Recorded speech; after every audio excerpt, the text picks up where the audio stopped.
what a Um, model is. yeah, no.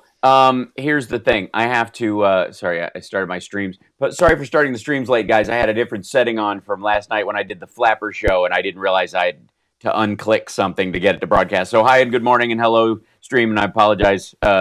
Um, Thanks for joining us. Hello, infotainmentwars.com. Join us on the stream there, or Facebook, Periscope, Twitch, or hey, listen to us on the radio and sit back, have a nice cup of tea. Listen So, to us on the radio. well, I have to live up to the name Mega Worldwide, or it's too much work.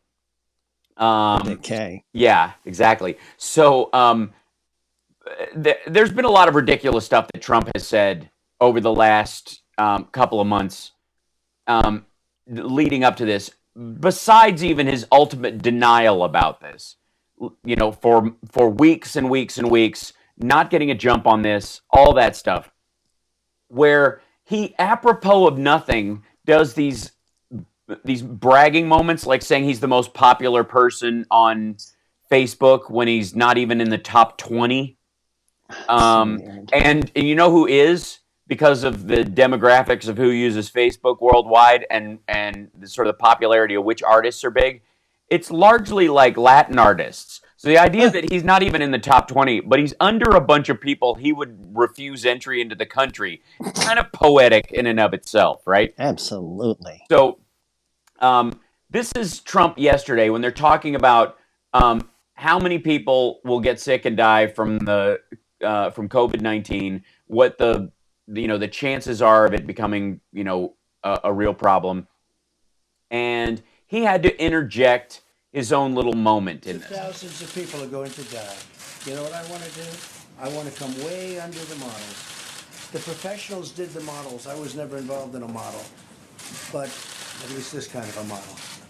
But you know what? My Hundreds of thousands of Yeah. So, and by the way, while he's doing that, he's making this like wavy hand gesture, like it's some 15-year-old Miss Teen USA back. It's just creepy. It is incredibly pathetic of this guy to make. What an unfortunate place to have to inject his fragile ego in the middle of all of this. Exactly. Yeah, that is the horrifying aspect. And again, this goes and along how his supporters, I'm sorry, like there are people that I think are just nice people that support him and think that he's just being attacked all the time, just without warrant, and it really just, do they just not hear it? Do they pretend that it means something different? Right. My response to those folks has always been, I feel like he's always being defended without merit. Yeah. You know what I mean? I feel like they jump to protect him in stuff that in their own behavior they wouldn't let go. You know what I mean? Like in stuff that they wouldn't, they wouldn't tolerate in other people. Thank you, Hal Vickery. Thank you guys so much. That's awesome. So we are, as we proceed through today's show, there are a bunch of moments over the last couple of months where, and I have to, like, it's teeth grinding stuff, and one of the good. Is that the sound that happens when you get like a little super chat? Yeah, that's what's adorable. Super chats are sounds like Las Vegas. Yeah, because Hal Vickery super chatted. He was really nice. It is kind of a pleasant sound. But I was going to save this for the happy ending, but I feel like we need so much good news all the time. Yeah, we don't need to save it up. We don't have to wait. Governor Kate Brown of Oregon tweeted an hour ago, New York needs more ventilators, and we are answering their call for help. We'll be sending 140 ventilators to help New York because Oregon is in a better position right now. We must do all that we can to help those on the front lines of this response. United States. Yeah, go figure. Just an incredible gesture from them.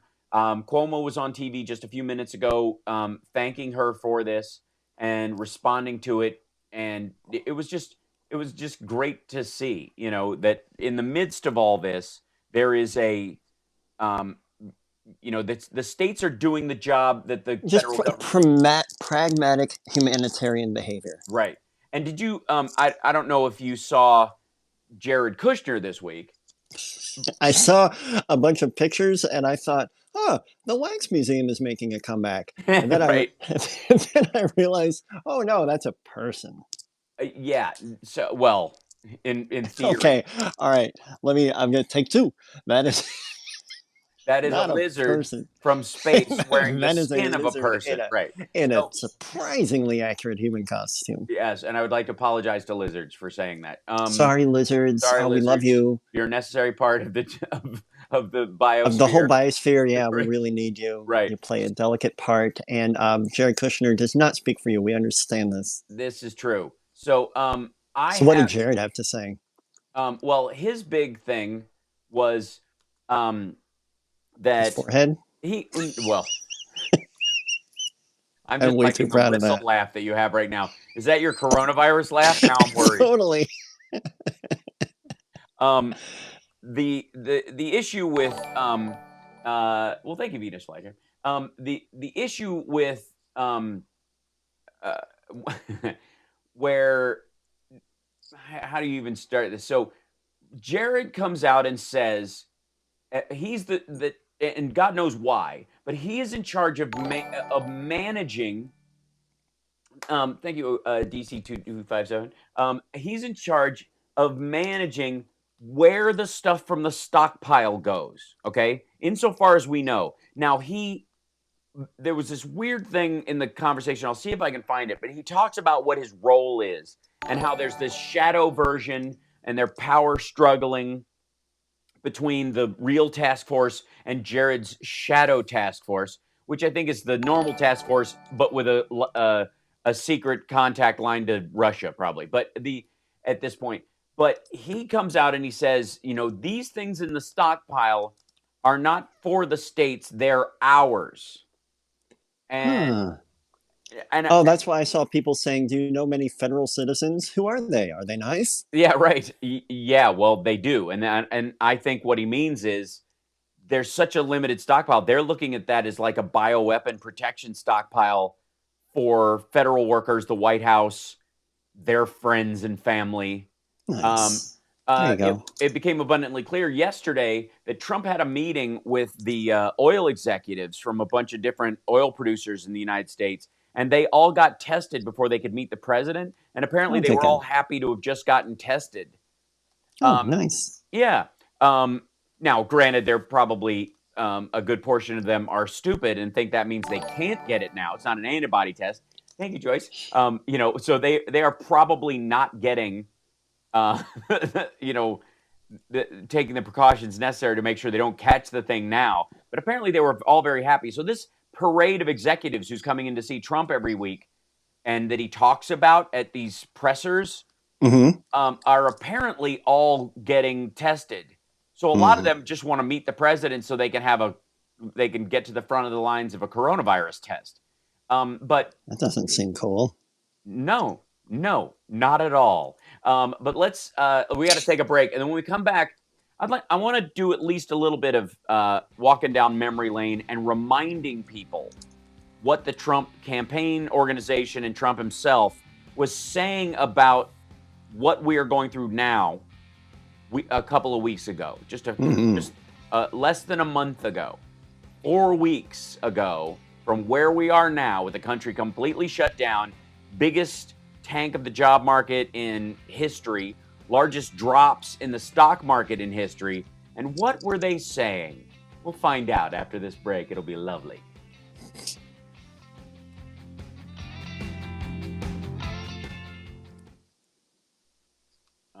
Old Bob's on the line for his weekly check-in, Hal. Nice. Oh, good, Great. good, good. And he really doesn't mind being called Old Bob. No, because That's how he introduces himself. Yeah, that's Oh, how okay. he describes himself. Thank you, Lisa Mia Moore. Thank you guys for super chatting. I have to open up the YouTube page on here so I can see everybody proper because there's such a weird Proper. thing with this. Proper. Mm-hmm. Ew. Hello, Meta.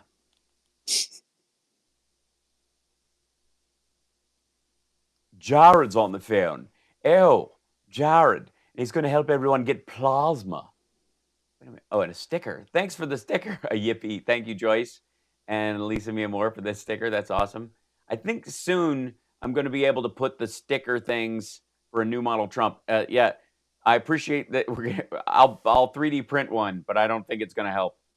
Hal Vickery, thank you. And thanks to all our new patrons who've joined recently. You guys have been amazing. Patreon.com/HalSparks. And I've noticed, I don't use it that often. It's kind of brand new, but I've noticed we've gotten a couple of donations via PayPal. So thank you guys too. And I'll do a proper thank you when I get a chance to look it over. I was like, who are all these people? I was like, oh, that's where their name came from. Okay. Yeah, it's nice. That. 1 minute, guys. Excellent. Thanks. Case 1 minute. Right. Yes, absolutely. I have to open these tweets individually. I had to upgrade the internet here because it was. Thank you, Brad. We will laugh through all this stuff. I insist. I think it's become more important to be funny about this than ever. The more horrifying it gets, the more important it is to just kind of lose our minds laughing, because otherwise the alternative is damn frightening. Let's see.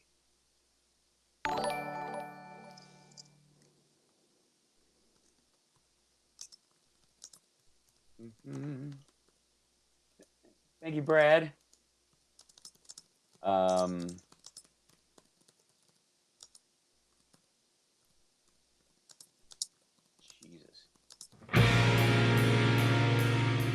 This is Doris Davenport, host of The Doris Davenport Show, all local, all the time. Now let's get back to Hal Sparks' radio program, Mega Worldwide.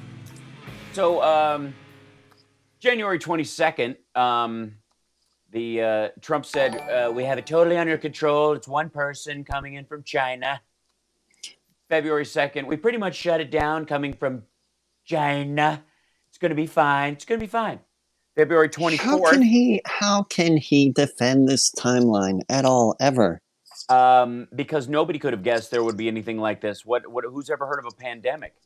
February 24th, the coronavirus very much under control in the USA. Stock market starting to look very good to me. February 24th.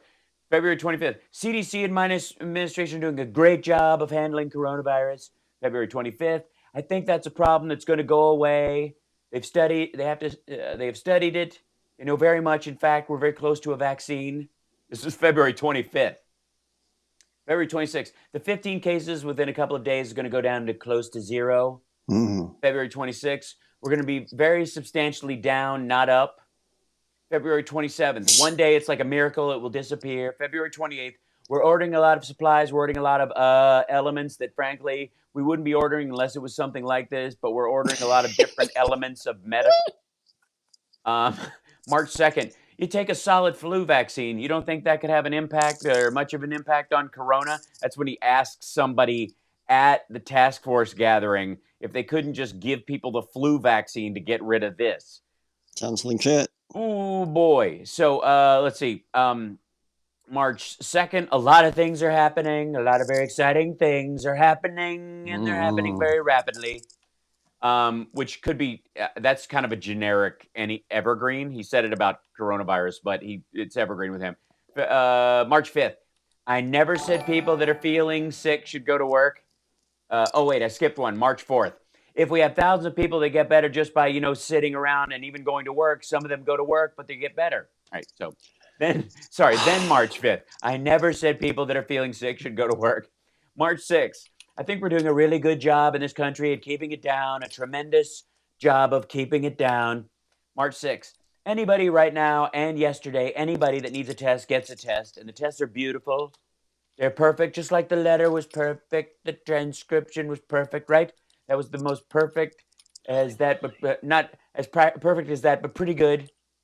March 6th, same day, by the way. This was at the CDC. I like this stuff. I really get it. There are people surprised I understand it. Every one of these doctors said, people are surprised that I get it? Yeah, how much do you know so much about this? Maybe I have a natural ability. Maybe I should have done this instead of running for president.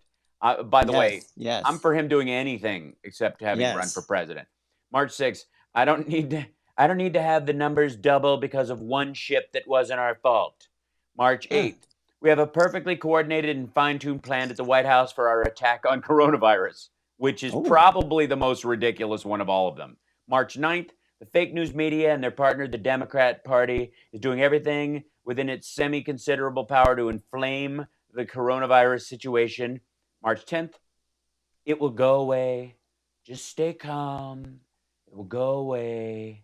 March 13th, declared a national emergency. If on February 4th, when they stopped the travel, because China stopped people leaving Wuhan on the 28th of January, and we stopped people flying in from there, and people who had visited that province in the last 2 weeks on February 4th. If on February 4th, when he got the briefing that said 150,000 Americans minimum are going to die from this disease, if he'd started ramping up ventilator production, then there would not be shortages in the country. There would have been enough.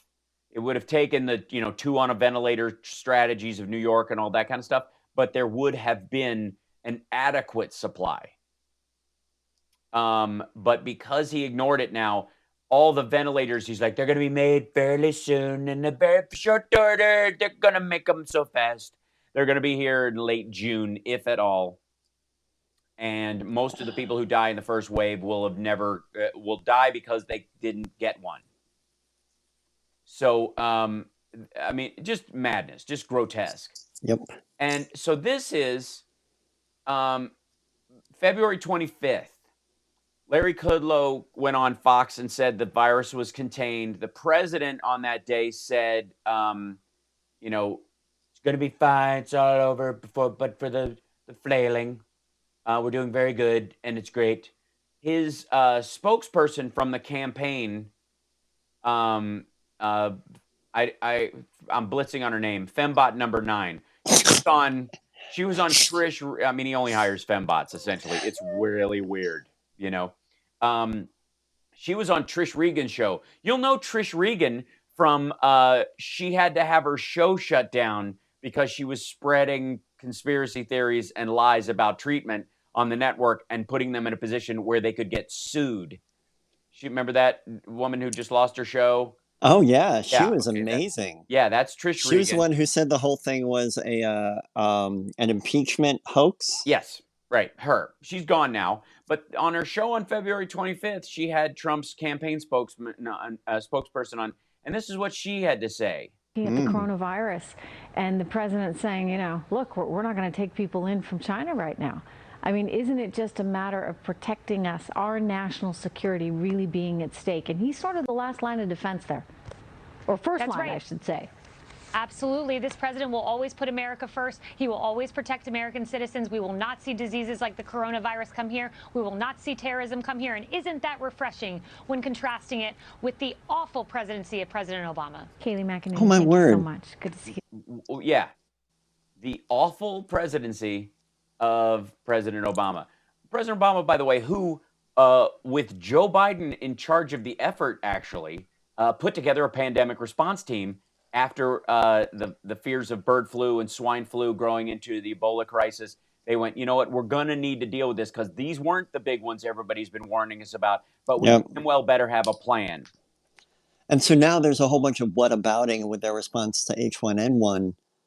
Right. And well, the issue that they have with with H1N1 is that the worldwide numbers versus this one are being dwarfed nearly instantly. And one of the things that did stop H1N1 was a direct form of strategy. If you'll recall, around H1N1, it was I believe the fatality rate, was higher on H1N1, but the contagion rate was lower. So it was both the benefit of this, but the fact that the contagion rate, if it had been higher, would have cascaded across the country is what made them go, wow, we really need to look at having a pandemic response team watching stuff round the clock, as a regular order of business these days.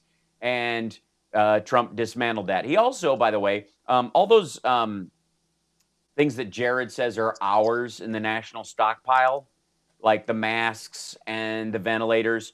Apparently, they canceled the ventilator maintenance contract last year.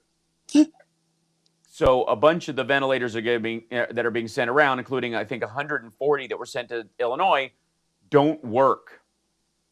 And they weren't replacing the masks; they just let them sit there on the shelves, and a bunch of them rotted.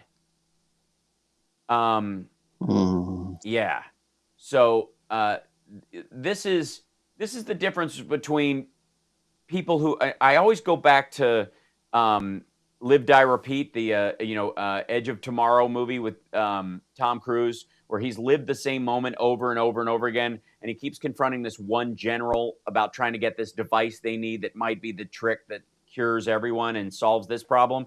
And finally, after arguing with this guy and then dying and then arguing and dying and arguing and dying, he finally says to the guy, "General, you are intellectually incapable of handling this moment, and you never will be." And that guy is such a good guy that's the thing that makes him rethink and go, okay, go ahead, take it. Wow.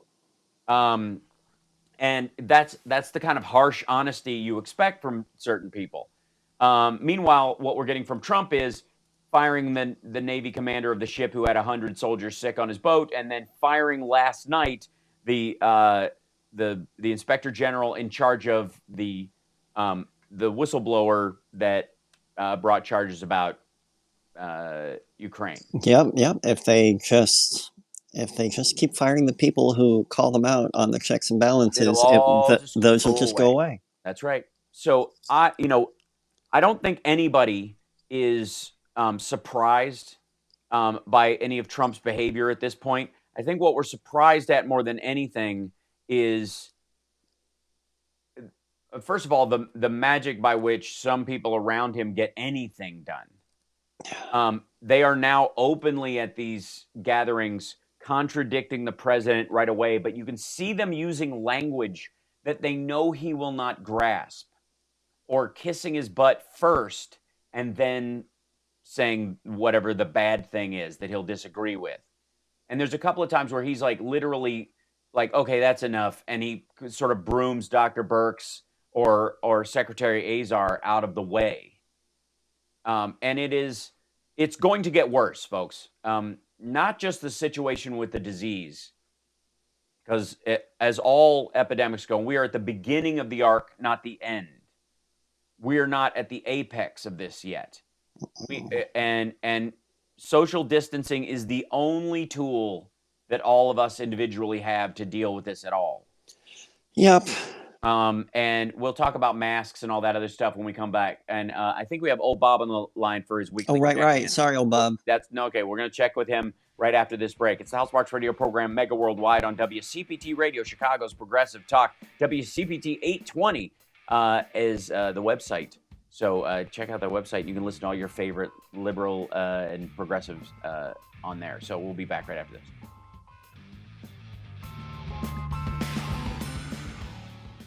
Well, from your mouth to God's ears, Hal Vickery, saying, as this gets worse, Trump is going to fall apart. The problem... He falls apart all the time. Yeah, he is apart. His issue is that the more he digs in the more he feels, pushed by this, the more he digs in. So his pathology gains steam.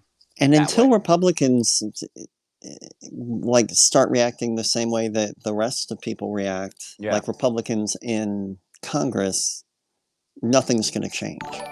No, by no means. Because they always will just defend him. He would have to adjust if Congress started saying, no, Mr. President. The whole checks and balances. Mr. President, listen to that. No, Donald. I don't know if this is a happy ending or a funny story or if it's sad or it's weird. Did you hear about the Venezuelan warship that rammed the cruise ship after firing on it this week? Not at all. Yeah, day before yesterday, a Venezuelan naval boat. There was a cruise ship in international waters off the coast of Venezuela going through some maintenance, and it was a ship that goes. It does Antarctic tours. So Okay. so it's got like this reinforced hull in case it runs into Ice. ice and stuff. Yeah, and Yeah. it was sitting there just working on stuff, gearing up, and this Venezuelan naval boat fired on it, and then There you go. rammed it, and then the Venezuelan naval boat sank because it damaged itself ramming the cruise ship. Do we know why it rammed it?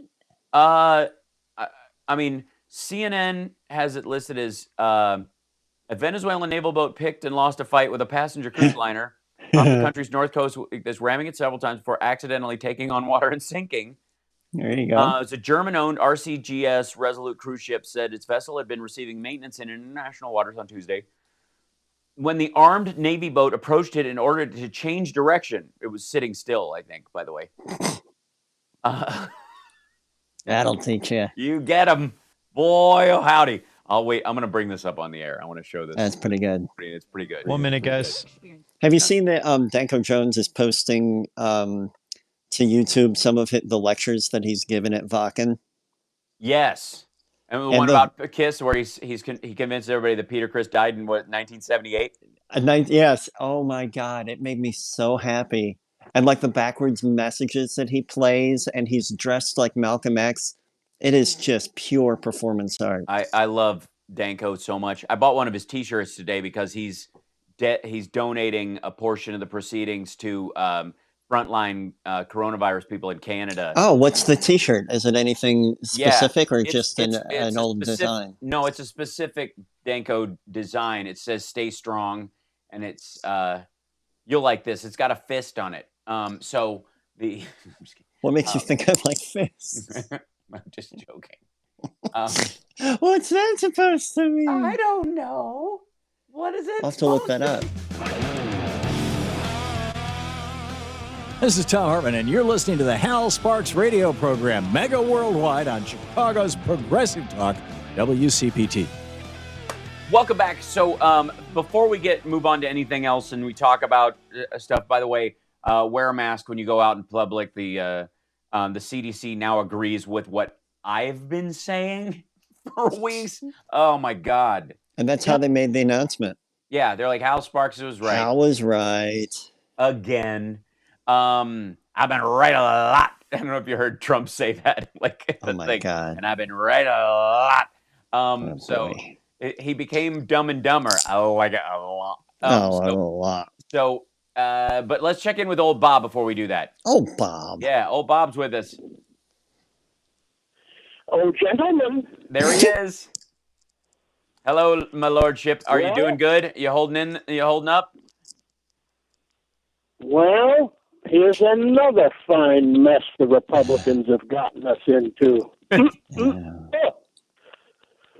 Truer words were never said.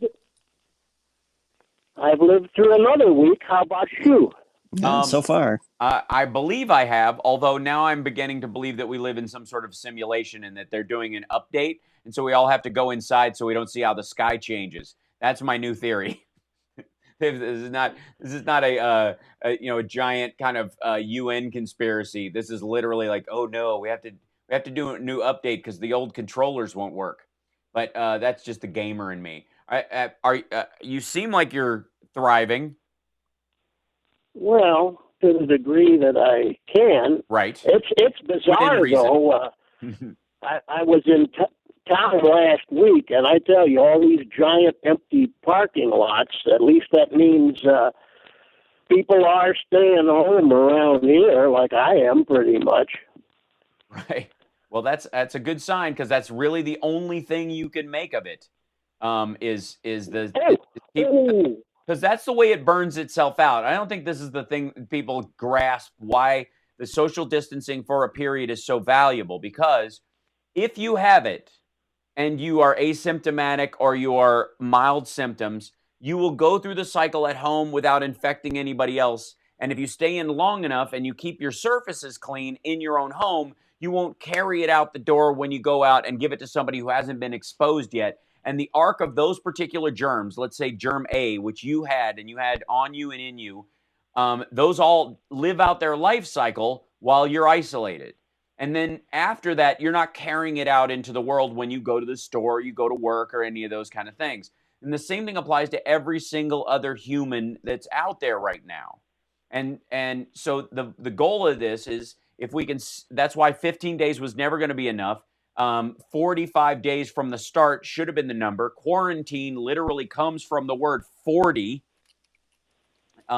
And 40 days are enough of an arc for almost any pathogen to die without help keeping it alive. And if people are sick together, somebody goes through a 12-day cycle of having the illness, getting it, and then getting sick from it, and then recovering from it. If somebody in their house doesn't catch it until 3 days into them having it, their cycle starts at that point. And so it's like singing "Row, row, row your boat" in a round. It rolls over and over until the last person carries that pathogen to its logical conclusion. That can take as much as 3 cycles, depending on, and it's worse if it's the last 15 days. The 15th day you catch it from the person who had it. Usually it's the beginning of the arc.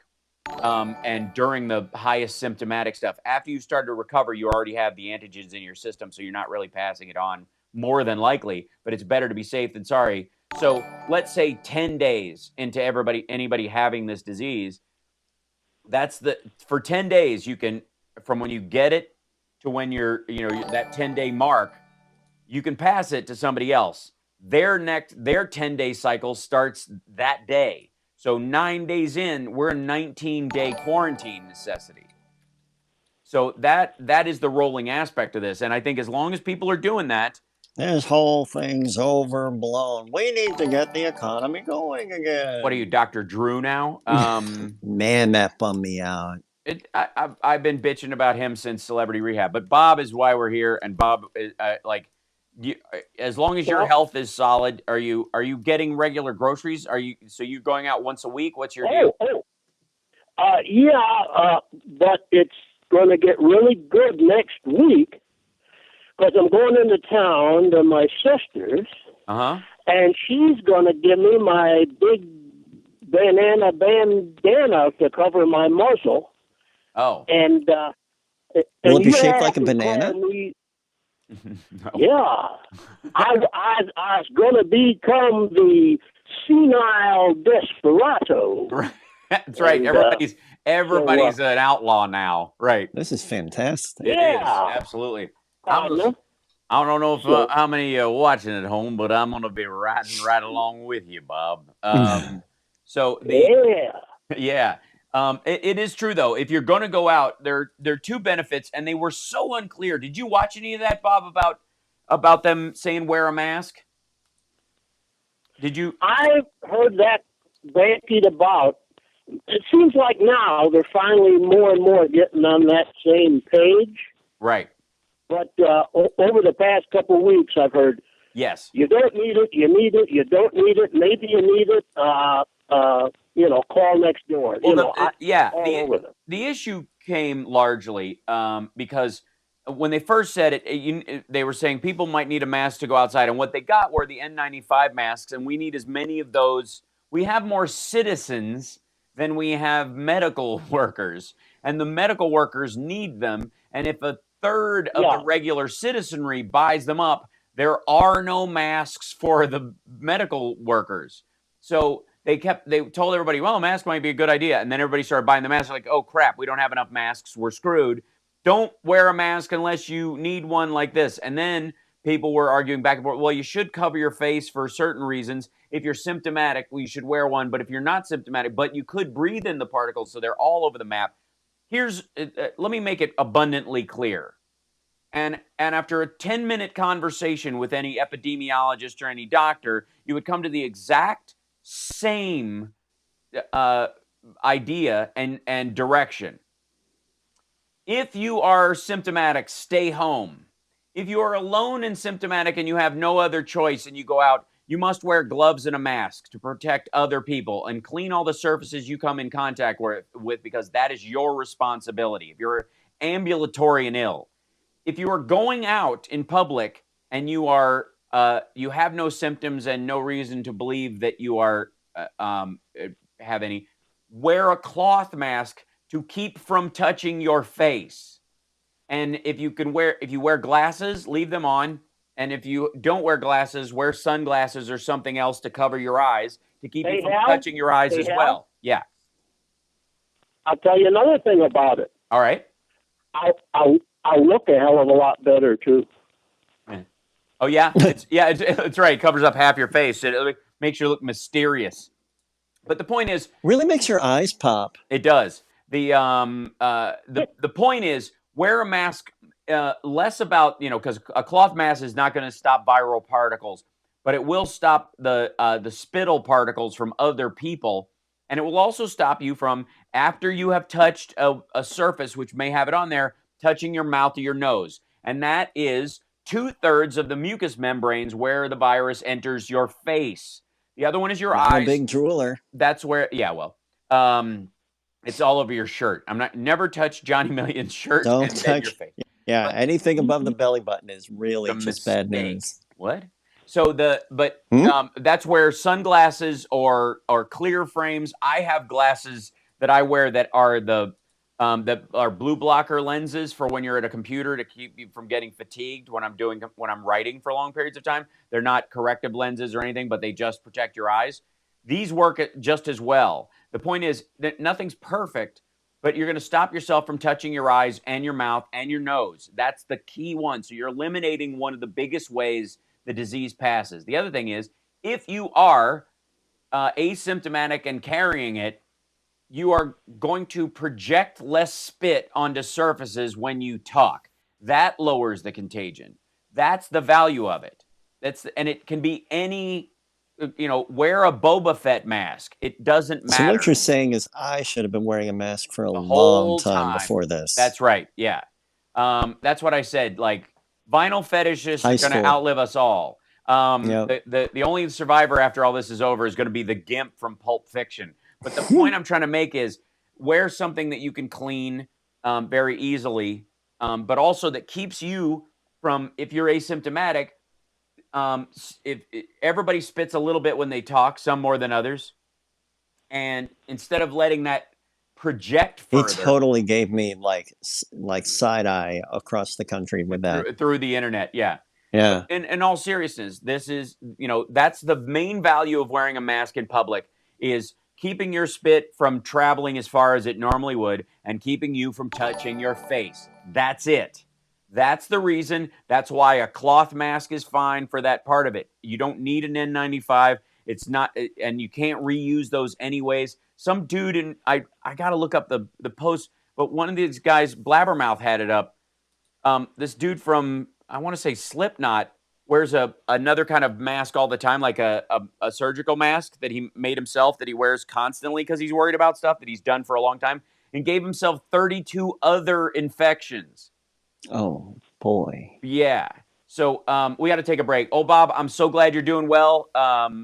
We check in with us again next week, and we will get through this. We just want to make sure you're doing well, and make sure when she gives you that cloth mask that she's washed her hands, she's wearing gloves, she's wearing her mask, and you can wash yours before you put it on your face. All right. You take care of yourself, old Bob. We'll be back right after this.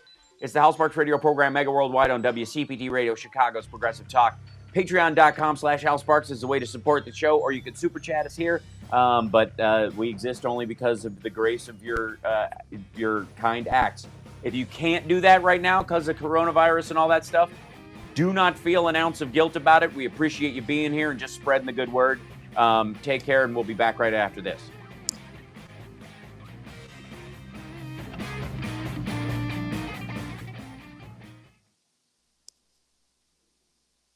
Did you see this? They did a study that said a sneeze could go 27 feet. I know. I wish I kept up my subscription to the Guinness Book, people, but they're off the chain these days. Yeah, and whatever.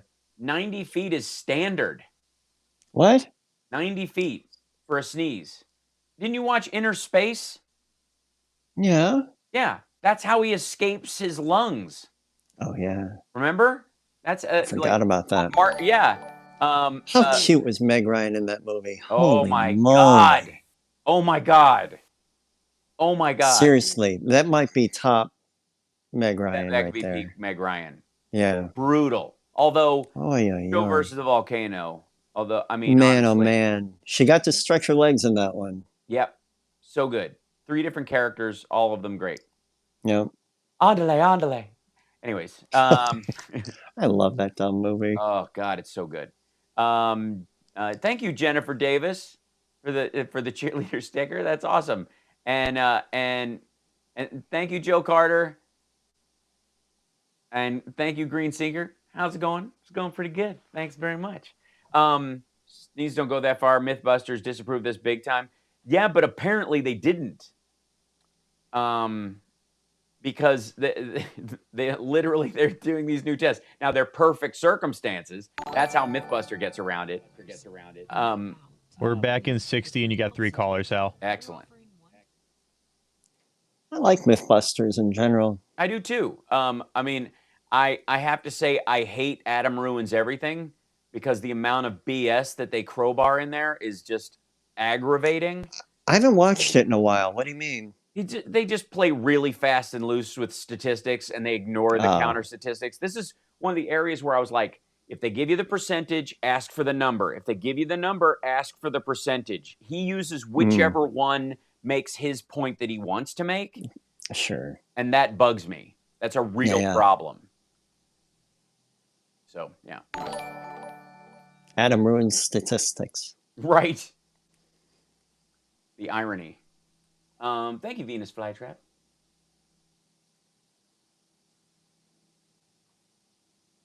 I gotta find that clip. Find that clip. I'll find that. I've gotta find it. This is Ron Calgill. And this is Robbie Earhart. And you're listening to the Hal Sparks radio program, Mega Worldwide. Absolutely. So yeah, you are. Yes, I am. So there is some good news. Spain's death toll has fallen for the 2nd day in a row. Now, granted, they had hard spikes, so they will go down faster simply because those who are most susceptible with zero intervention die sooner, and therefore they don't the few days of medical professionals and other patients being exposed to that person, it shortens that time. That's partly why. Yeah. It's so rough to like celebrate. Hey, fewer people died. Yeah, you know? but that's yeah. It is a good thing. Right now, New York is getting ventilators from Oregon, like I said before, but they made an order from China and they're actually going to get them. 40,000 people have tested positive in the UK. Wow. And Spain had 809 deaths. Yeah. Tokyo reports over 100 new daily cases for the first time because that's when they've. And I don't know if you know this, but like Spain, they only have like 200,000 people. What? I know a lot about Spain. I know more about Spain than most people. You do? Oh, you do. Do they? How many compared to Seoul, South Korea? How many people do they have? 38 million 38. in Seoul. Yeah, and a couple 100,000 in Spain. Right. That's right. And the death toll in Iran, at least what they've registered, is 3,400 now. And Australia has started slowing the spread of their disease. Now, Australia and a couple of other countries are uniquely suited. In many ways, it's kind of like I'm in Nevada right now because this is where I was when the lockdown began, and I'm not traveling or moving back and forth during that time. And Nevada is an interesting state because it's basically 3 cities and a lot of nothing. Mm-hmm. And it's easier, it took them a while to get around to locking down and suggesting it. But once they did, it pertained to most of the state just by doing it in a few cities. Australia is a giant version of that in some ways.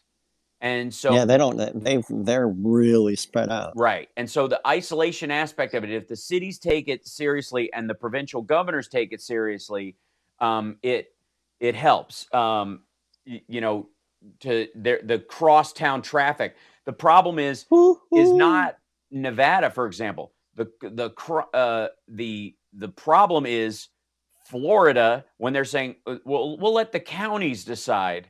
And then you literally have county borders that are on beaches, and you can see a line on the beach of where people are allowed to go and people aren't. And the whole beach south of the line is full of people. And the line north of it, everybody's, there's one or two people walking around. It's such a madness that the people like don't recognize that what will help the most with this is everybody doing this. So I, like every other like Fauci, like even the Surgeon General, in a moment of lucidity this week, is calling for an entire national stay-at-home order. And you don't have to wait for somebody to tell you to do the right thing, America. Stay home. Act like it's in place, even if it isn't. Because that's the way you're going to save other people. Because what you want to do is you either want to stay indoors until the cycle of this disease, its life cycle, comes and goes, so you don't get it in a time period wherein you can't get treatment for it, or there's not a ventilator for it, if God forbid you turn out to be one of those people that needs it. Or you have it, don't know it, or asymptomatic, and pass it on to somebody else who's in that same situation during its life cycle. So it should have been 45 days from the very beginning. It should have been nationwide. It will, and it's why the rolling peaks are actually happening. But keep our fingers crossed. Certain states are, California has actually bent their curve statistically below not having enough ICU and hospital beds. Wow. That's enormous for a state that big, but it was draconian. They issued a statewide stay-at-home, closed non-essential businesses, nobody gathering, together in groups of, I think 10 was the most, work from home orders, all that kind of stuff.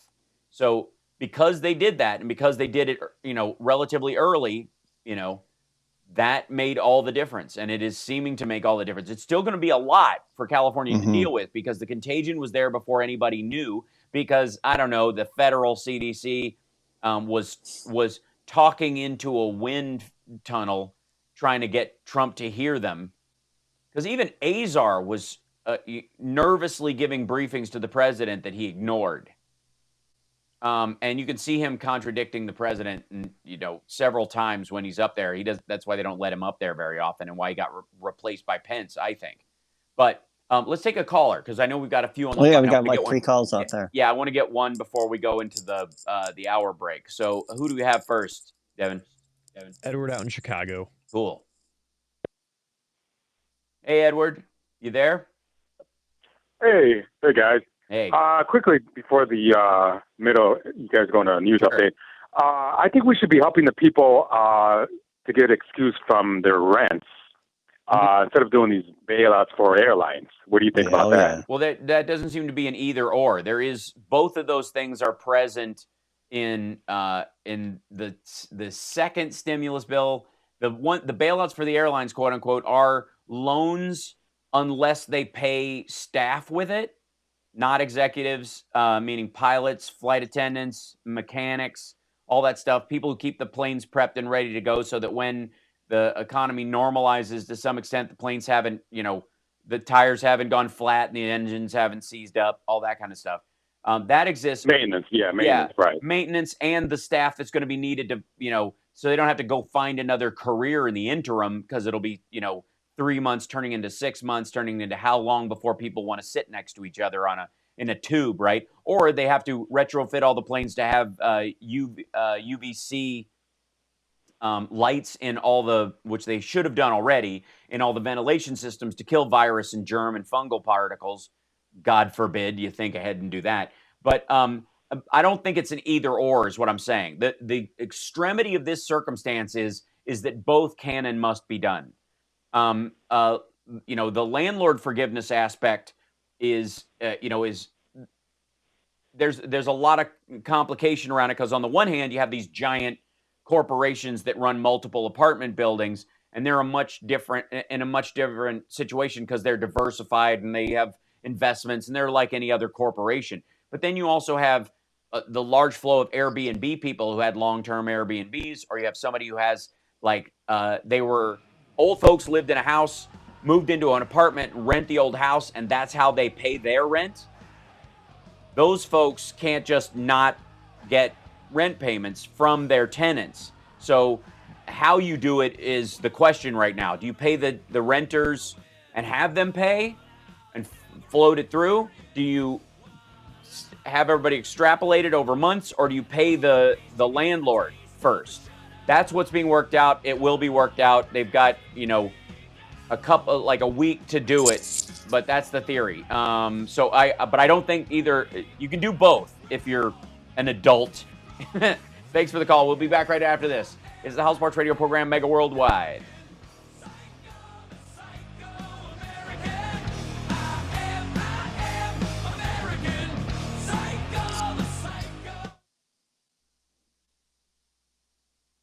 Magwell has D. Yeah, get your vitamin D, people. Which one is that one? Vitamin D? Mm-hmm. D3. It's just a lack of vitamin D has been correlated to inability to fight off respiratory infections. Oh, is that the sunshiny one? Yes. Or is that E? That's okay. The sunshine one. Yeah. And that's the tough part, is because as people stay inside, they don't tend to go outside and even get the normal sunlight they get on their arm and face while driving, Right.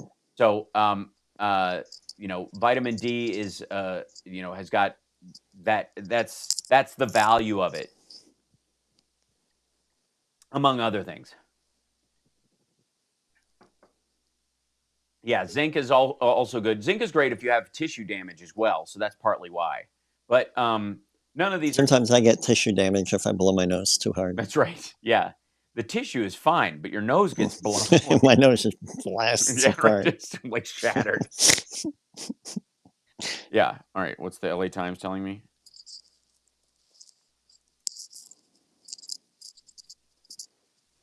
Oh my God. LA Times is running a story on paparazzi having a hard time finding work because celebrities are all staying home. Oh my God. Boo. That's funny. Friggity who. It's still pretty funny though. It's funny, but screw them. Yeah. I like zero tolerance. If you're a photographer who goes to red carpets, I'm cool. But the paparazzi are the ones that follow people, the hell with them. All of them. Have you ever been like tailed by those guys? Oh yeah. Yeah. And I was like taking pictures of me and my girlfriend back in the day and stuff like that. And then they would sell them the Inquirer. It was just gross. Mm. Yeah. And one day, I mean, the turning point for me was when an unnamed starlet was run off the road by a paparazzi photographer in Santa Monica, drove up onto the sidewalk and hit one of those newspaper boxes.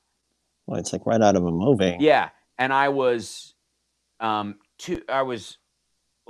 that happened, I was a block and a half away walking on the same sidewalk. And I was like, if I was walking with my 8-year-old, a block and a half, we were a block and a half faster, we'd be dead. Yeah. Because why? They wanted a picture of her in her driver's side window? Follow her to her location and stop there and ask her a question and then take a picture if you're going to do that stuff at all. But the idea that she was running from them, it's nuts. Like, no, zero tolerance. Yeah. You made the list, buddy. Lighten up, Francis. So, yeah. Gross. And opening the chat in a new window. Bringing that up. Yeah, you could argue that Princess Di was killed the same way. Yeah. Oh, yeah. And why? Why? Because some nosy neighbor type wants to see a picture as they stand in the grocery line on their way through the market and goes, oh, well, look, that's terrible. Like, that's it. What kind of reasoning is that? Yeah. Mission accomplished. Yeah. So I gotta find the Venezuelan thing so I could show everybody. I might say that for the post show too, but for the video, find it. Ridiculous. And hi, chat room, you guys. Thanks, Tina, for love from the Philly suburbs. I have an actress friend who drives a beat-up pickup truck for running errands instead of her Porsche. Usually don't recognize her ripped jeans and ponytail while driving a beater. Well, yeah. I mean, having a motorcycle was one of the best things. It's what saved Keanu Reeves from a bunch of stuff, because he has a dozen bikes and different gear he wears all the time. Yeah. Yeah.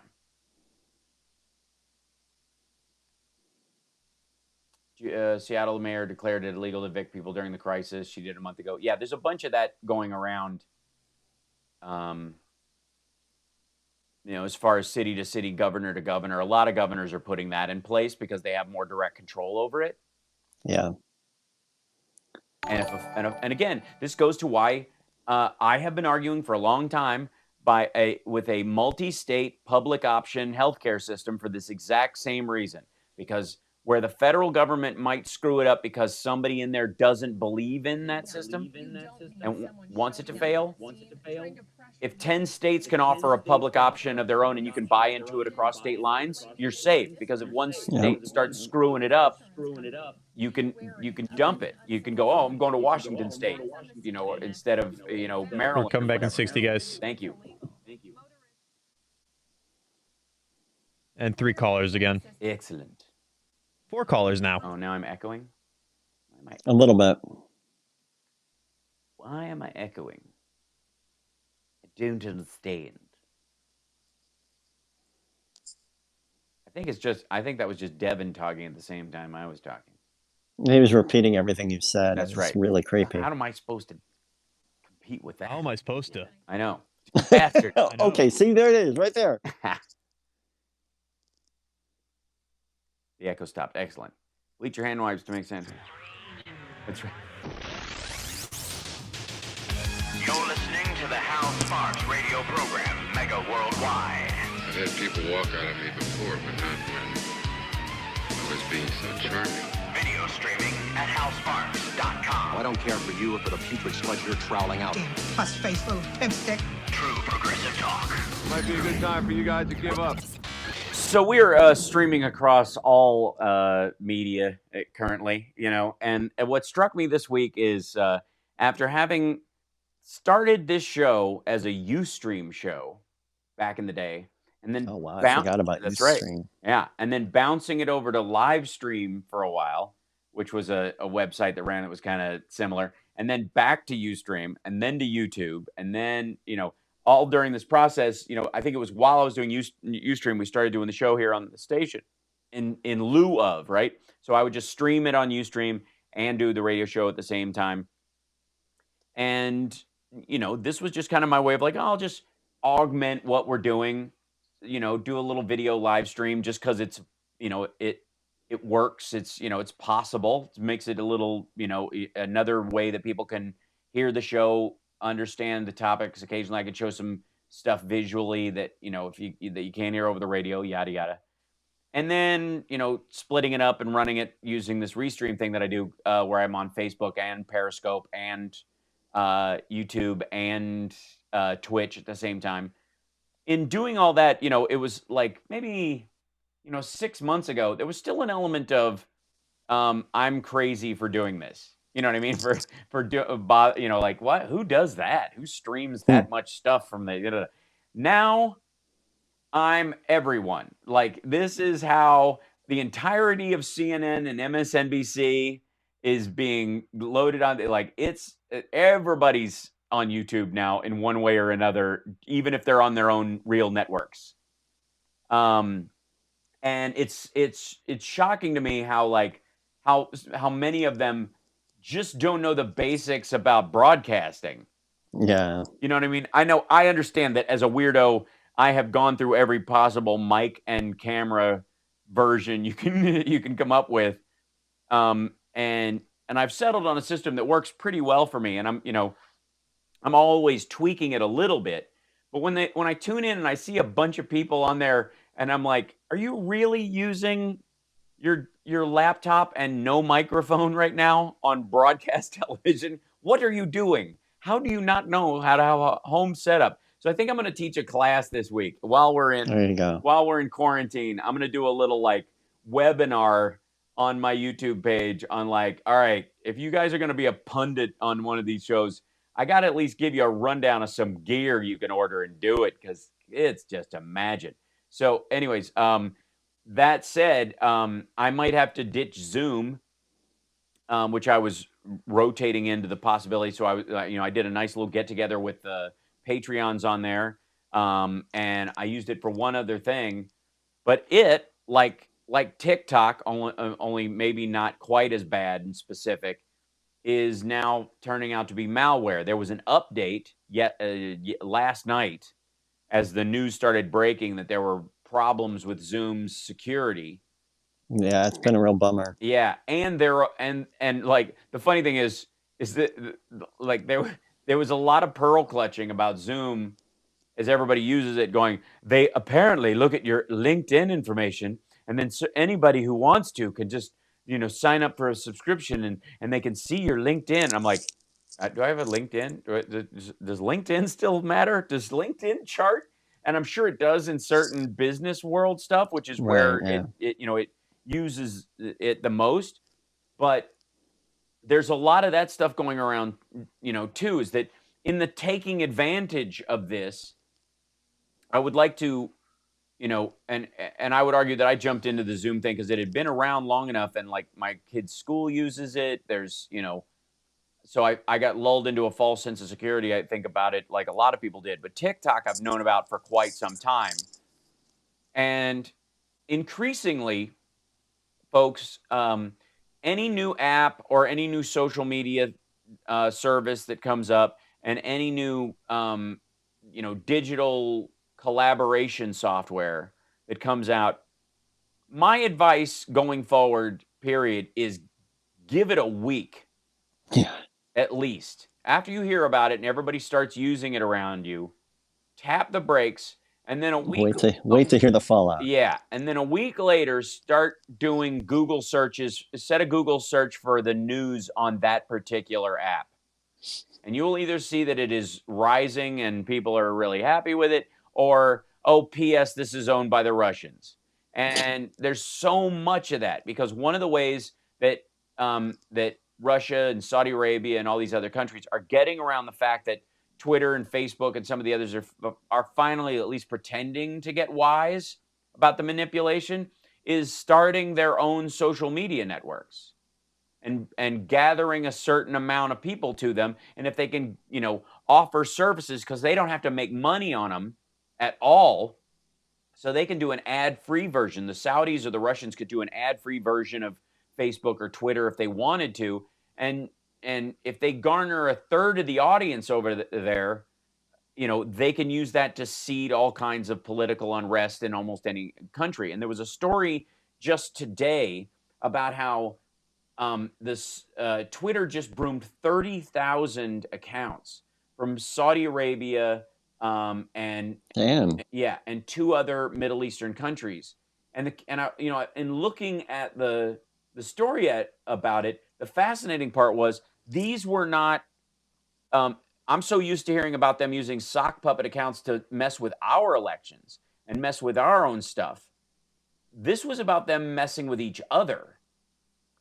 That this is now, initially this was a way, how do you attack America? Well, you do it this way. There's 3 or 4 ways. You create a bunch of bot accounts, and then you create a lot of like fake mask accounts, sock puppets, and then you go in there and you just stir up trouble. You enter in streams, you pretend to agree with either the poster or pretend to disagree with the poster, and then you start fights internally, cause division in smaller groups, and you let that fan out, and that's the strategy. And it works pretty functionally, but it's been how they've used it mainly on the United States.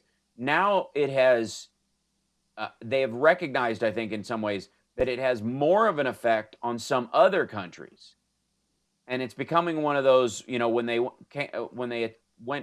attacked America, I stayed silent. And when they went after, Canada, I stayed silent. When they went after Right. UK and the Brexit, I stayed silent. When they came after me, there was no one to yell. That whatever that. I'm totally crap paraphrasing that, but you understand what I'm talking about. There is nobody to protest, and now Qatar and Saudi Arabia and Iraq and Iran and Israel and all these stuff are all getting caught in this artificial political crossfire of racial and ethnic division being stoked on social media.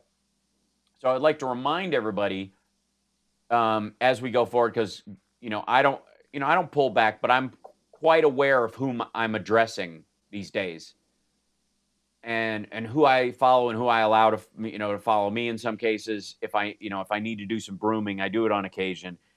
Practice a little bit of social media hygiene. I keep finding you though, dude. What? I keep finding you. Well, that's true. Well, I don't know what it is. You keep changing your name to Johnny 1147772 That's right. American Wani flag Peso. MAGA. I mix it up. Yeah, right. MAGA CAG. Hashtag America Third. But in all honesty, like while we're dealing with all this kind of stuff, I've used this analogy a bunch, but I think it hits home, and I don't know if everybody's heard it yet. But the end of Jaws. It is the end of Jaws. You've killed the big shark, but you're in bloody water, kick paddling on a board, and the water is still full of other sharks. Please pay attention. And Can I ever tell you my story about watching Jaws on an airplane? No. Did you get unnecessarily scared? Did you think you saw it on the wing? On the wing? There's a shark on the wing of this plane. There's a shark on the wing of this plane. There was a very nice woman sitting next to me who was dead asleep, and I hadn't seen the movie probably in 20 years, and decided it would be a great view for my trip. And the scene where Richard Dreyfuss kind of scuba snorkels down to investigate the boat, and the skeleton face pokes out of the hole in the hull. Oh yeah. I jumped so hard, I pulled my earphones out of my iPad, and I know I elbowed the woman next to me, but I did not let on that was why why she woke up. I just totally pretended like nothing had happened. I was so embarrassed. Right. Well, the fascinating part for that's Spielberg loves skeleton faces as the scary point. Like if you look at almost everything he has, like Raiders, about to get real when a skeleton face shows up. Raiders, Goonies, like yeah. There anytime I mean all over Raiders. I just did not expect that jump scare, man. Oh man. Yeah. So I talked about this during the break a little bit. But since let me see if I can find the BBC story on it should be fine. I don't know if you heard this. As if cruise ships don't have enough troubles. Venezuelan naval vessel sinks after ramming cruise ship. I'm going to read this real quick and then we'll go to break. Venezuelan Navy coastal patrol boat sank in the Caribbean after allegedly ramming a cruise ship that it had ordered to change direction. By the way, the boat was sitting still in the water. The owners of the Portuguese-flagged RCGS Resolute said the naval vessel Naiguata also fired shots in an act of aggression in international waters. The collision left the cruise ship, which has a reinforced hull for sailing in icy waters, with only minor damage. Venezuela accused the Resolute of, quote, an act of aggression or piracy. Really? A cruise ship? Okay. I mean, obviously it's a ripoff, but I wouldn't call it piracy. Get away from me. It also said it did not rule out that the cruise ship was transporting mercenaries to attack military bases in Venezuela.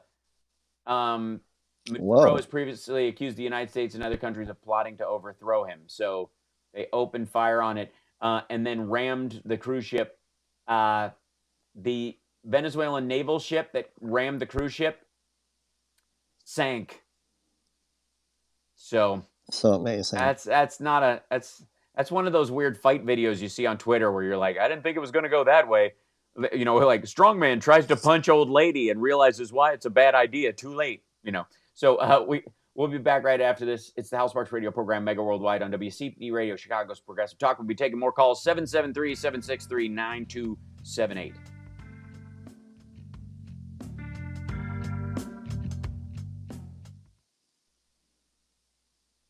All right, I have to find that clip. Yeah. I'll find it.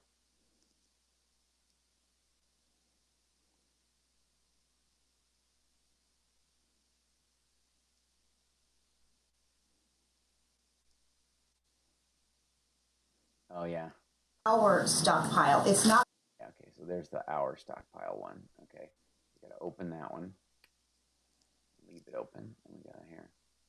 I upgraded the internet here because it dropped out. It crapped out, and I was like, I need to make sure that if I'm streaming every day, it will stay in, and they'll tend to protect the better streaming. If you pay more, they'll Sure. they tend to protect you a little more. I was like, all right, that'll keep me on the air at least.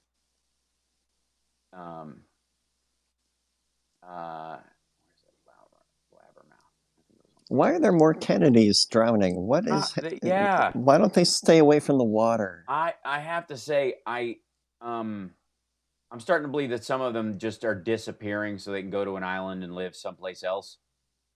You know what I mean? Like I don't believe they're going to land anytime soon and start the QAnon arrests. But yeah.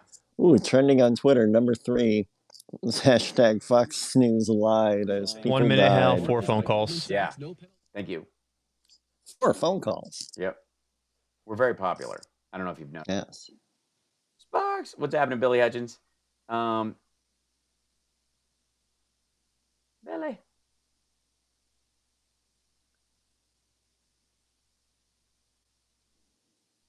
I am still doing cameos. They still do exist. I've done a few already, mostly for like groups of school kids right now. I'm getting asked to do ones like, hey, I know you're stuck at home, but please continue to study.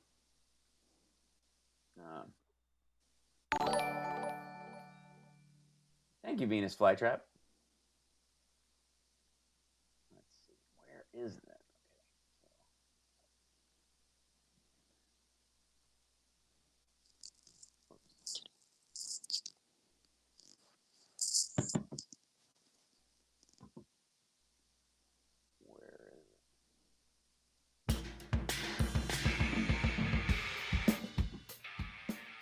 Now let's get back with Hal Sparks' radio program, Mega Worldwide.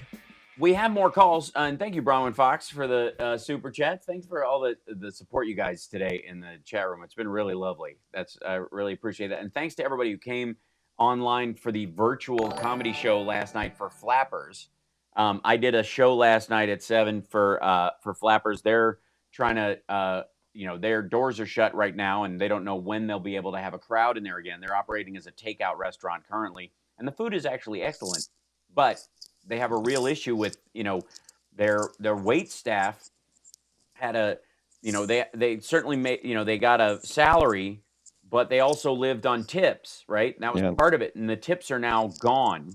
The government might pay them, we'll see. The unemployment insurance might cover what they were getting as wages, but not necessarily help them with tips, which is a big part of how they've made their rent and paid their bills.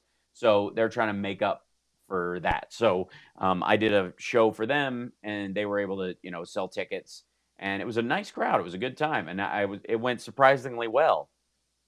I felt like, it was like the Princess Leia stand-up show, where I was just, help me, Obi-Wan, you're my only hope,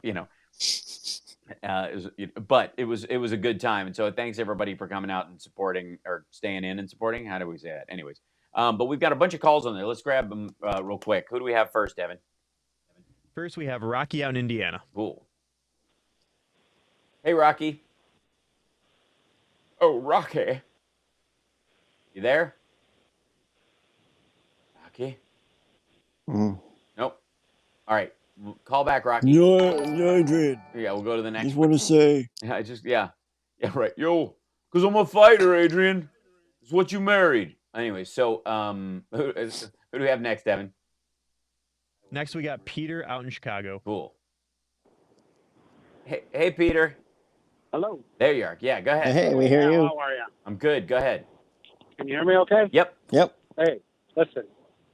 This is, I'm tired of the liberals blaming Trump for this. Earlier in the show, you were all over him for what he said. This day, that day, he said this, he said that. Right. Would you prefer that he comes out and panics the country and says, "Oh, we're all going to die"? No. Part Why of his is that? job Wait a to minute. Why lead is a that the positive alternative? Hold attitude. on. Wait. Why is that the alternative? Now, wait, Why it's is not- lying and ignoring something and the alternative in your mind is coming out and screaming bloody murder? How about an honest response? No. Well, considering that Fauci? Fauci, he said in late January that this was nothing to worry about. So Trump was getting information. No, China lied about the Trump got an intel briefing. No, Trump got an intel briefing on the numbers out of China that they were seriously that they were lying, right? And that the infection was way worse, and that we were looking down the barrel of in the next 3 months 150,000 Americans dead. And he didn't mention it for 5 days, and then he went golfing. Okay. My point here and is he didn't. No, your point is the buck does not stop with your president. The point is you don't think he has a responsibility to act as a manager for the federal government and act as an executive in charge of a national defense, if that's a phrase you like, of the human lives that he is overseeing. The facts prove you wrong, and if you'll let me say them, I'd be glad to tell you. Gallup has a 60% approval rating from people watching him on TV leading this charge. Oh, no. Gallup's approval rating has gone down in the last week. And no. The charting of the behavior, they ask for a week, and then their number comes out a week later. The his numbers are going down. They've been going down for a week. Was on Jake Tapper's show on CNN, and Tapper was trying to do exactly what you've been doing on Trump, beating him up for it. And Gavin Newsom came out and said, objectively, he's done a great job. And you should have seen Jake Tapper's face. It's like someone punched him right in the face. Now, Nancy Pelosi is on video on March 10th telling people to go down to Chinatown in New York. Everything's fine. You got, what's his name, de Blasio telling people, oh, it's a cold, no problem. Let's put the blame where it belongs. All right. And the blame on Trump saying it will blow over, that there's 15 cases and it's going to go to zero, that it's nothing, that we basically got to contain, well, that we shut the optimism and trying to. That's not optimism. That's a lie.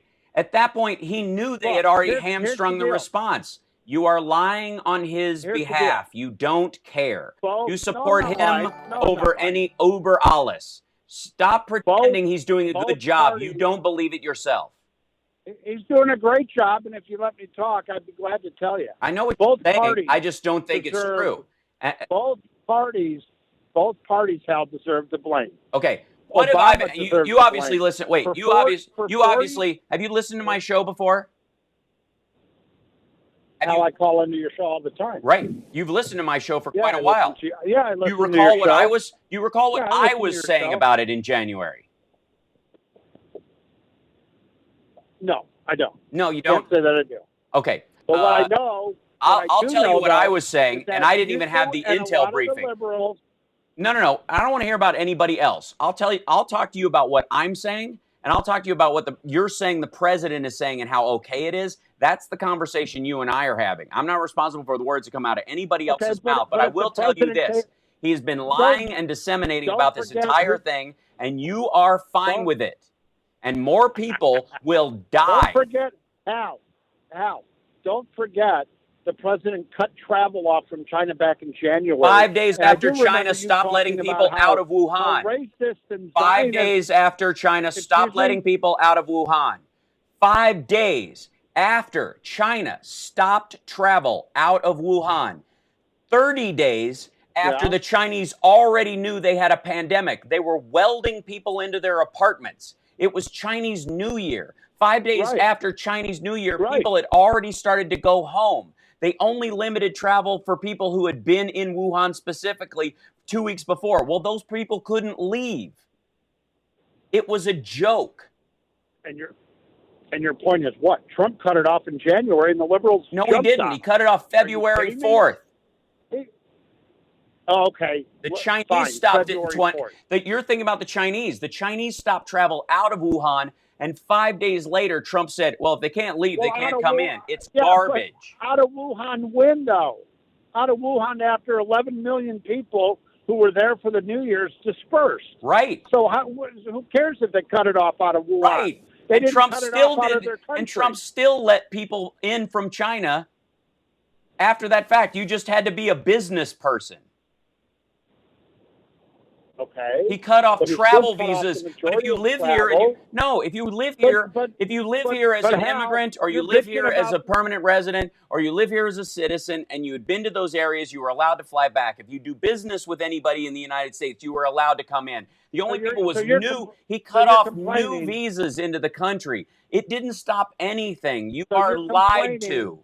I appreciate the call, but you're just telling something that about the fact. I'm complaining about the fact that he didn't care then and he doesn't care now.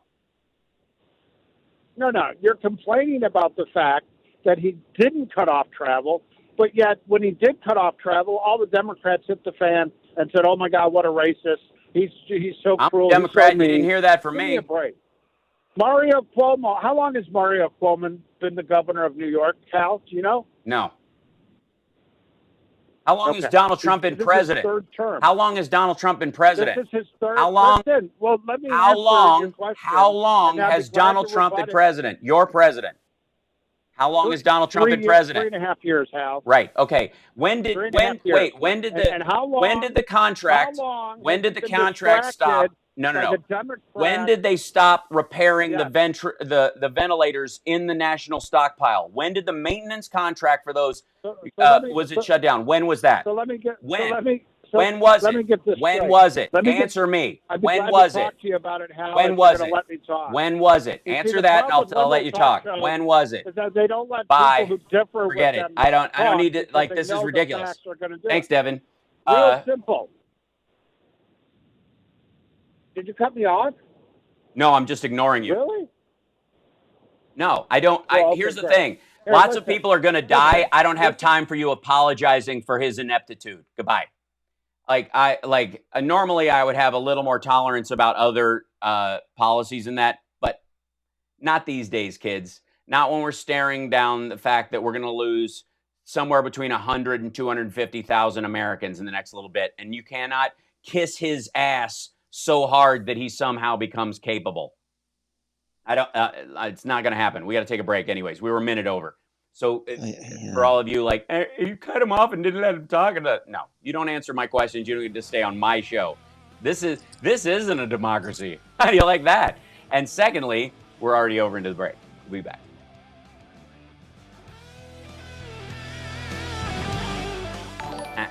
No. If you want a good laugh, Hal, I put him in preview and he kept just going, "You're wrong, you're wrong, I know, you're wrong, you're wrong," like a 2-year-old. I know, and it doesn't matter we got to a that bunch guy. of people that want to complain about him. Mm-hmm. It's so ridiculous. That's what blew my mind. Mm-hmm.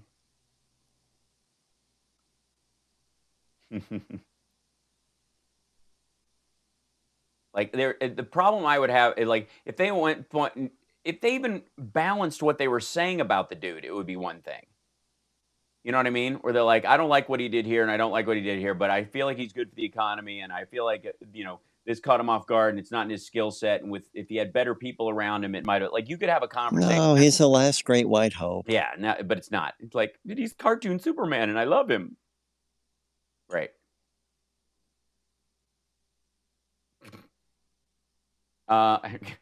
Who made you an expert? I can read, Kim.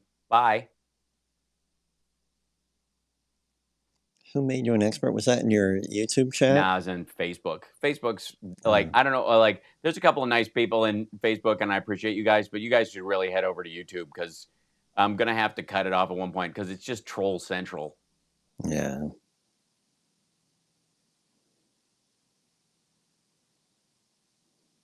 But the nice thing is it's easier to get rid of them in there.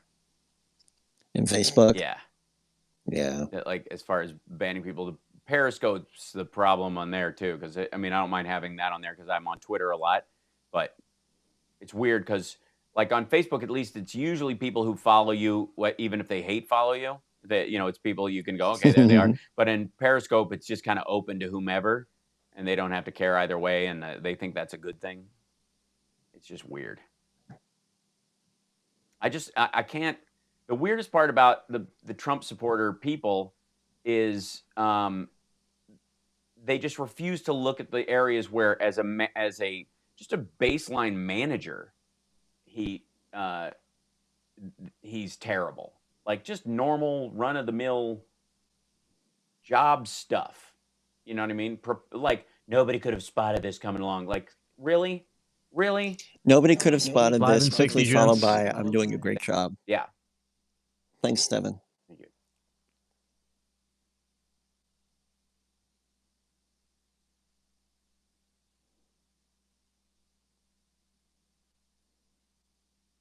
Yeah.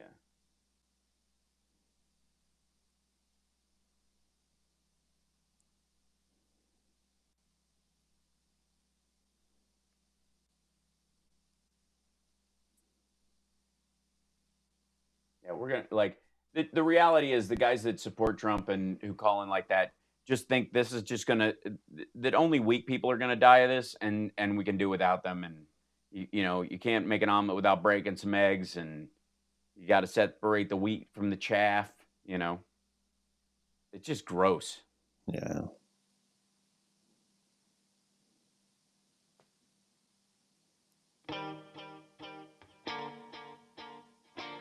I'm Dick Kay from Back on the Beat, and here is the mega worldwide radio program with Hal Sparks.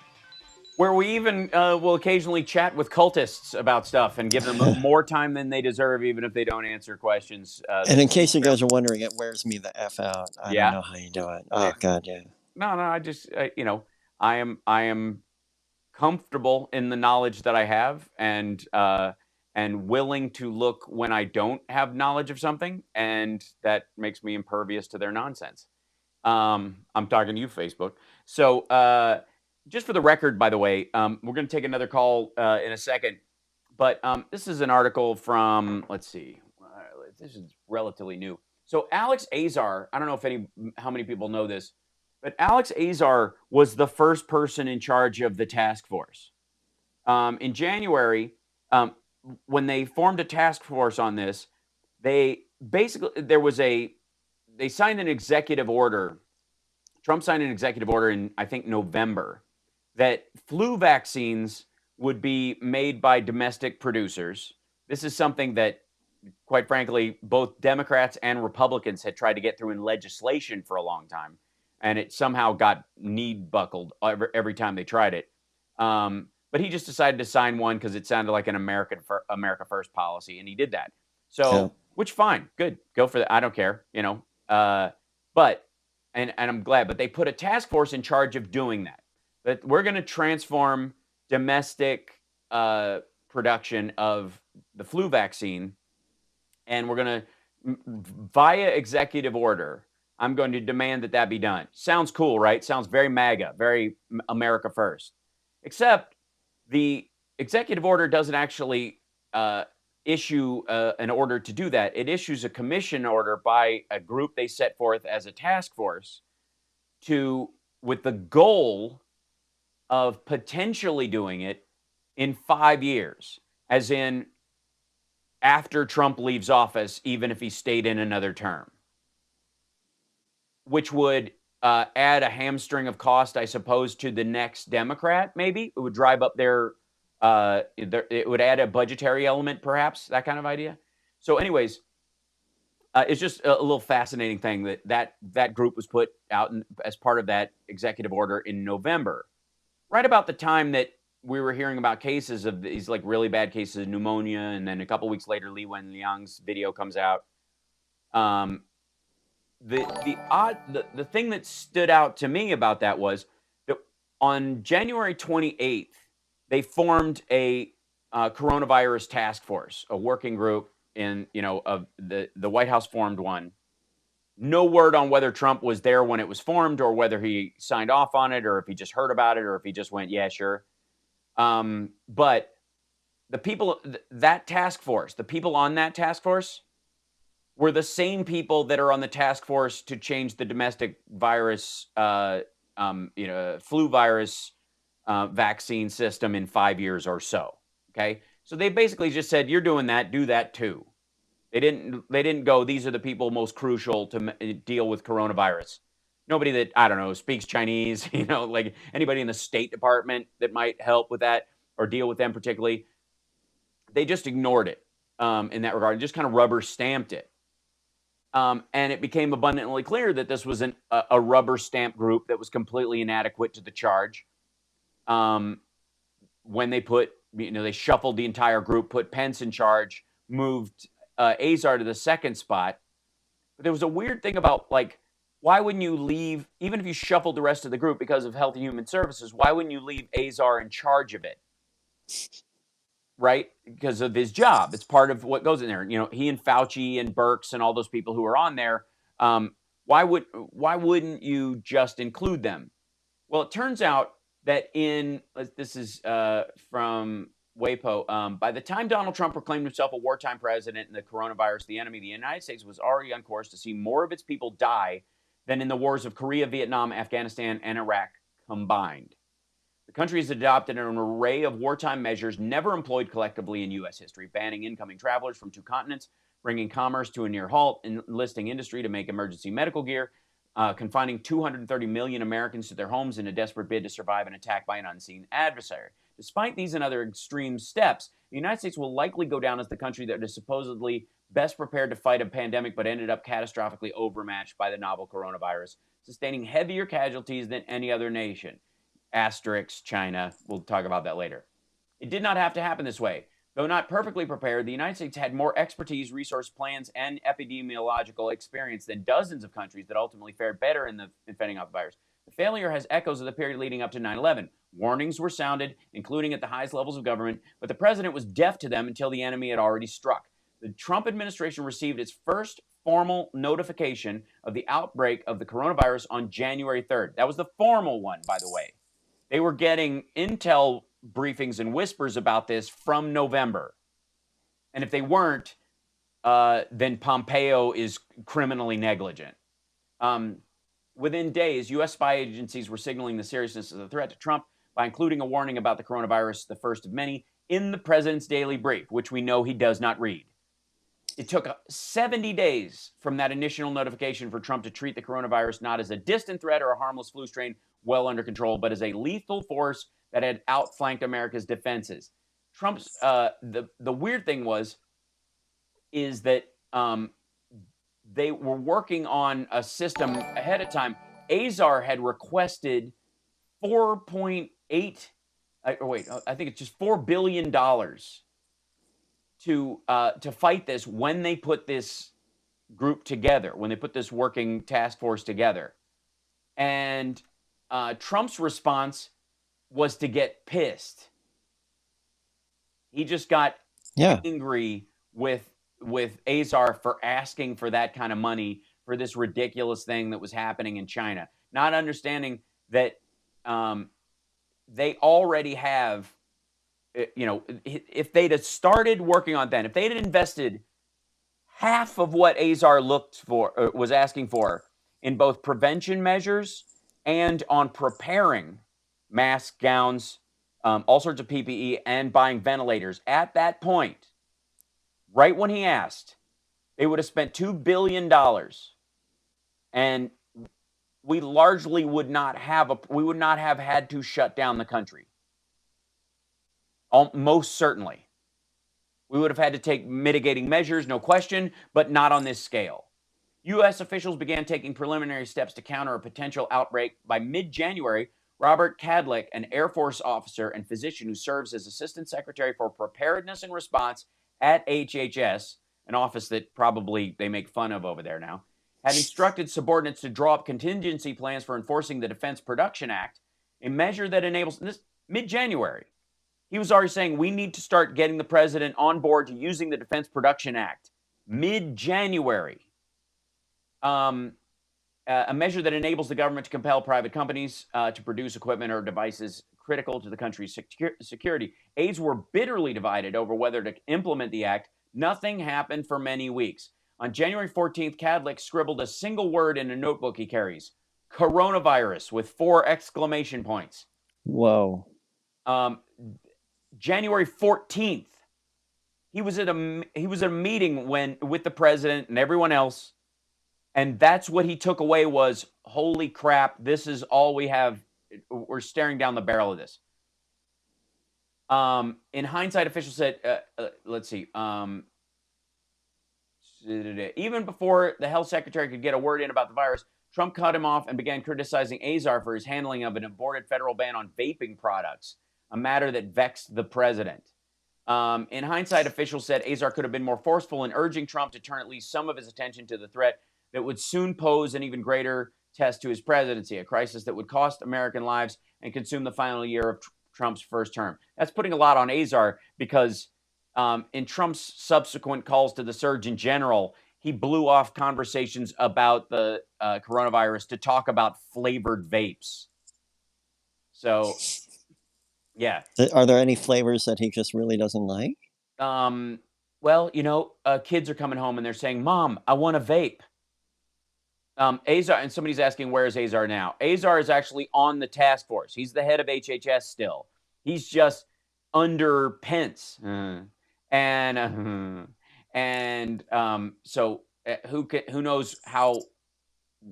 I'll look. We got to take a break. When we come back, I want to take a couple more calls that we have. Maybe in the post show today, if you watch on the YouTube channel, I'll bring up the piece of, because I've gone over all these briefings all week long.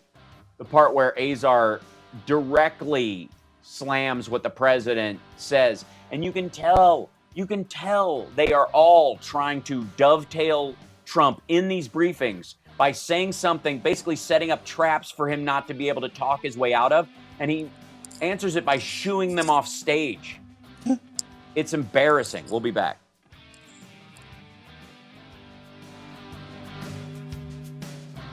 That part's just infuriating. Just to bring this back around to me. Yeah. Every time that Devin plays a bumper of one of my songs, I'm like, yeah, it's pretty good. I'm not bad at all. I gotta go listen to my stuff again. Yeah, you're fantastic. I've always said so. It's just fun to hear it out of context, and like when it surprises you, and you're like, huh.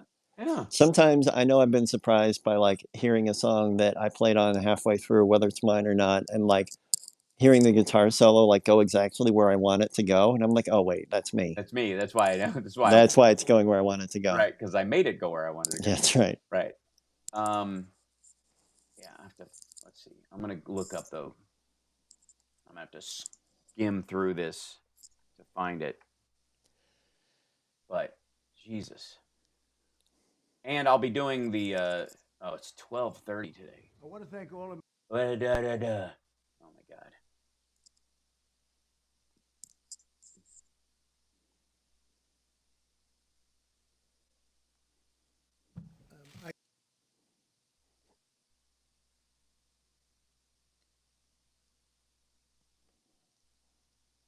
These experts have expressed concern that they haven't seen the underlying data. They're not insurance through your employer, and you've now lost your job and lost that insurance. You now do have a special enrollment period where you may 5 and 60, guys. in the individual exchanges of the Affordable Care Act. So that's existing law.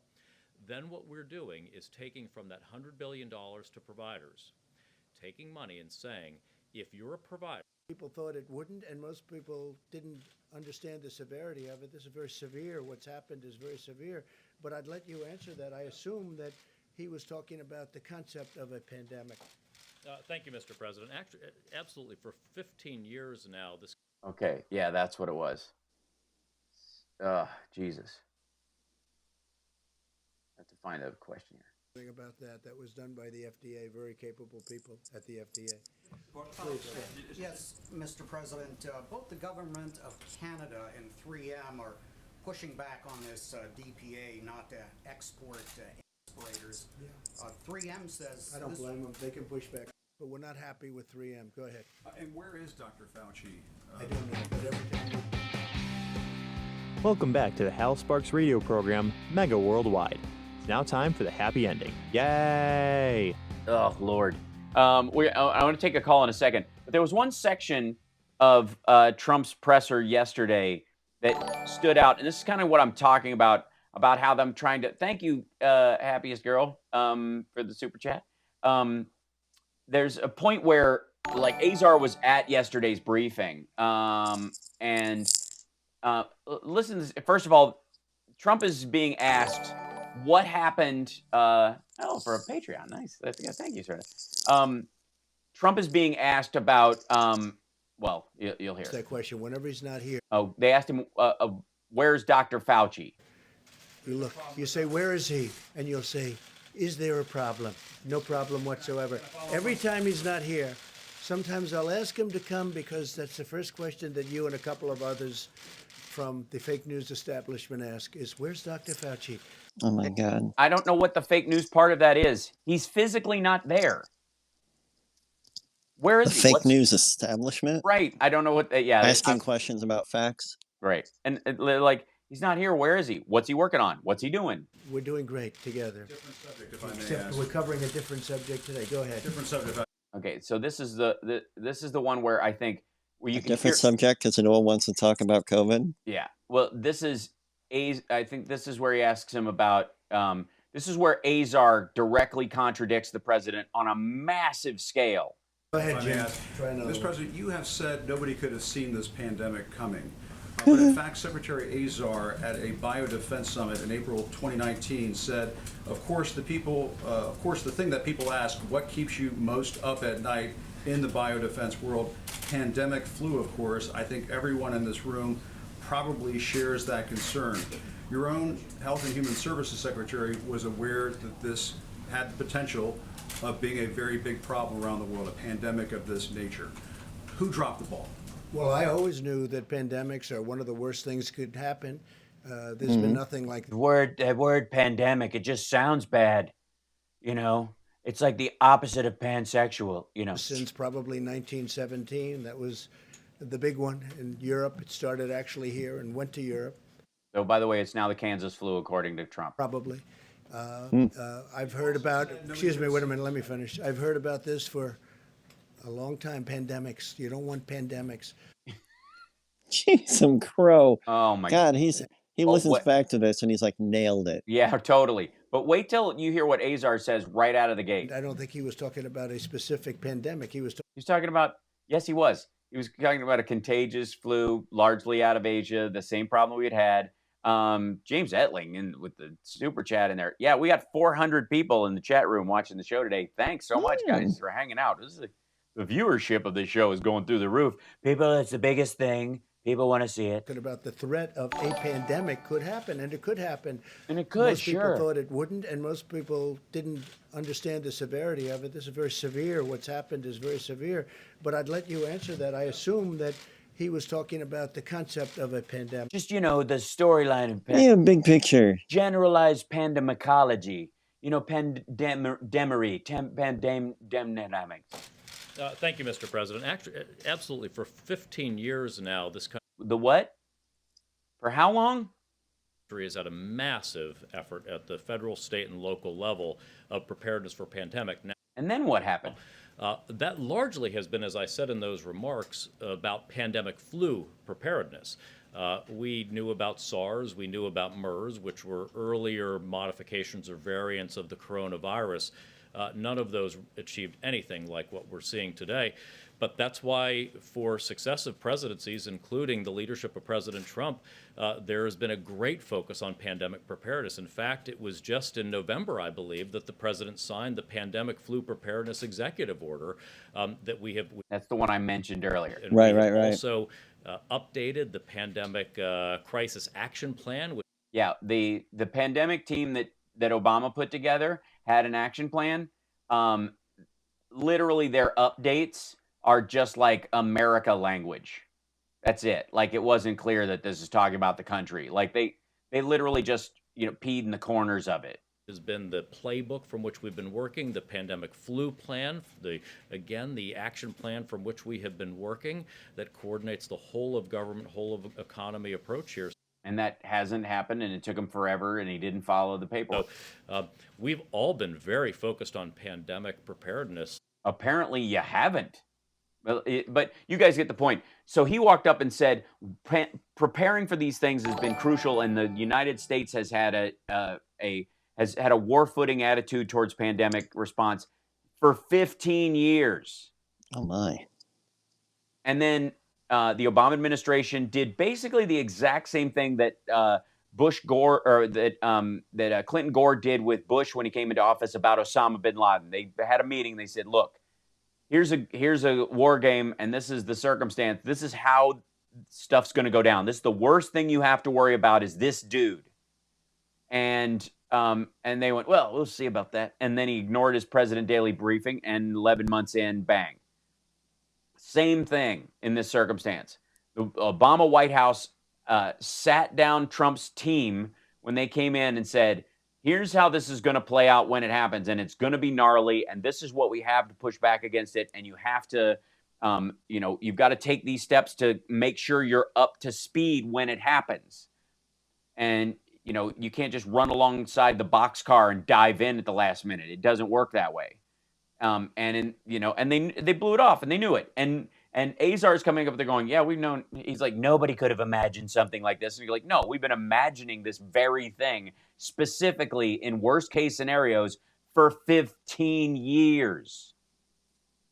But last year, Trump got rid of the maintenance contract on the ventilators that we had in storage because boring.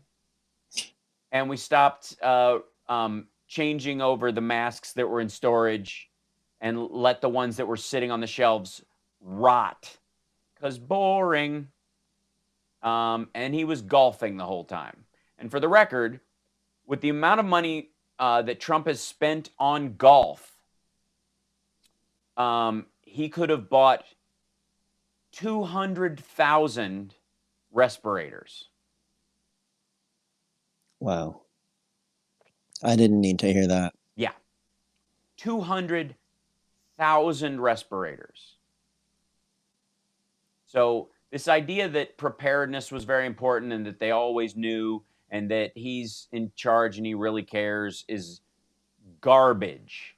It's nonsense. Absolutely. Only his most Kool-Aid drenched followers would believe for a second this inversion of reality that they have to. I mean, you have to be so frigging deluded to not look at his statements over the last 3 months and think that he gave a crap about anything else than his own legacy in terms of... And the stock market. Yeah. But that's stock only market because looks very his good. buddies make money on it. So somebody in the chat room said, where's karma when you need it? I got news for you. Karma is not instant. Karma is generational, spans lifetimes in that belief system. It doesn't happen instantaneously, and if you hope for it to, you will never have justice. The reality, so like there's no anvil or piano movers working over his entrances and exits? No, the only thing we can hope for is that they start hanging more mirrors in the White House so he gets more aggravated by the day.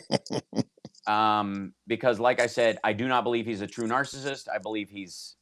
he hates himself. He hates himself, yeah. So we got time for maybe one or two callers by the end of the show. I think if we get them really quick. What? Okay, yeah. I'm going to try. 60 seconds. Do it. Well, no, I'm 3 minutes. Yeah. Who do we have? Is there still somebody there? We got Karen out in the Bay Area. Excellent. Hey, Karen. Hi, I'll make this quick. I noticed that in America, we're supposed to stay 6 feet apart or 2 yards, but outside of America, the officials are saying 2 meters, which is longer than 6 feet. Are they more cautious outside the United States? No, that's a generalized phrase. That's the same thing, essentially. That is, mathematically, it's the same thing. Is that a fake accent? Yeah, it feels like it, but maybe not. But the point is, no, 6 feet is fine. The idea is that you need to, one Bradley Cooper prone away from everyone, I think, or Kevin Bacon. And you could surround yourself in prone Kevin Bacons in every direction is how you do it. But yes, 6 feet is fine. Yeah, we're out of time. I'm going to talk to you guys. We'll have a bit of a post show, and then I'm going to take a quick break. I'll have a shorter post show today because I know I'm going to be doing the president's daily brief thing, the coronavirus briefing. I'll be live streaming that with commentary today on my YouTube channel, infotainmentwars.com. And then, of course, tonight, I'm also going to stream with Chris Gore from Film Threat and give you guys ideas for indie movies you need to be viewing during your quarantine. So we're going to do, I did the Film Threat Awards with him. He's a great guy. He really gives a crap about indie movies, especially like indie sci-fi and horror, which is the hardest stuff to make.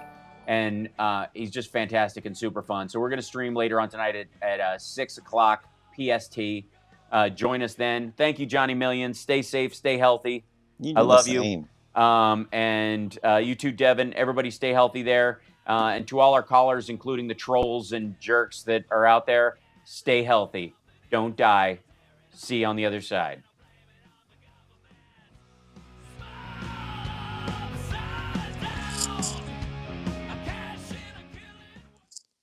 I like the sound of my own music. All right, Hal. I'll talk to you next week. Thanks, Devin. Cheers.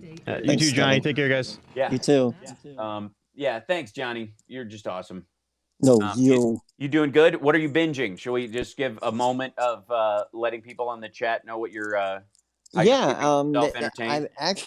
We've been catching up on some old Hulu shows, and I was really enjoying the second season of Castle Rock on Hulu. But this last episode just descended into a series of, it was like half an hour of just gunfights. Okay.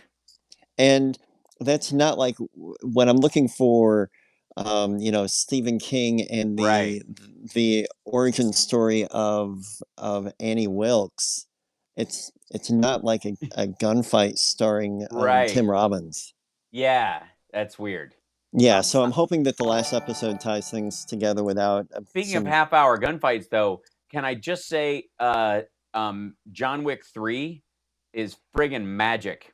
It really is. It's unreal. It's so good, and Halle Berry and her dogs. Totally unexpected. I didn't know she was in it. I had no idea. And I would watch. I need a Halle Berry assassin movie. Yeah. I need a John Wick offshoot of her character going to find her daughter. Like, there you go. You know what I mean? I'm in. Yeah, she was fantastic. She was so good. She's so charming. She's soulful. Yeah. She's emotional and tough. She's got great dialogue. She's naturalistic. She makes him feel naturalistic. It's so good. Yeah, he does do better when he's got someone like her to play from. Somebody solid that if he cares about his co-star, they're just like he's unstoppable. He shows up. You can tell when he works with people that aren't nice because he doesn't like them, and he's a sweet guy. Wow. Yeah, he's a total sweetheart. So I can imagine him just like kind of protecting himself. Yeah, because I don't know how he feels about Al Pacino, but I don't think he's an emotional fan of the guy. I think he probably respects his work like everybody does. Yeah. But he's a pill, and he's certainly hard to work with because he walks to set, and if anybody says his name while he's walking to set, he goes back to his trailer and sits for 2 hours. Like that kind of stuff. That's not constructive. Nah, it's really tough. But and Keanu's like there early with donuts. He's that kind of a guy. Right. And I just love that dude. And I like, and you can tell when, if you're like, he seems really stiff. And you're like, but he seems so fun in, some of these other ones. You're like, oh, I get it. Because he was opposite Gary Busey. Gary Busey's really hard to deal with. Yeah. Gary Busey. It's true. I love Gary, but he's a mess. He's a real mess. He's a mess. He's a hot mess. He scared the hell out of me in that Lethal Weapon movie, though. Huh? He scared the hell out of me in that Lethal Weapon movie. All right, you albino jackrabbit son of a bitch. Good night. Yeah. Is that the first one or the second one? That's the first one.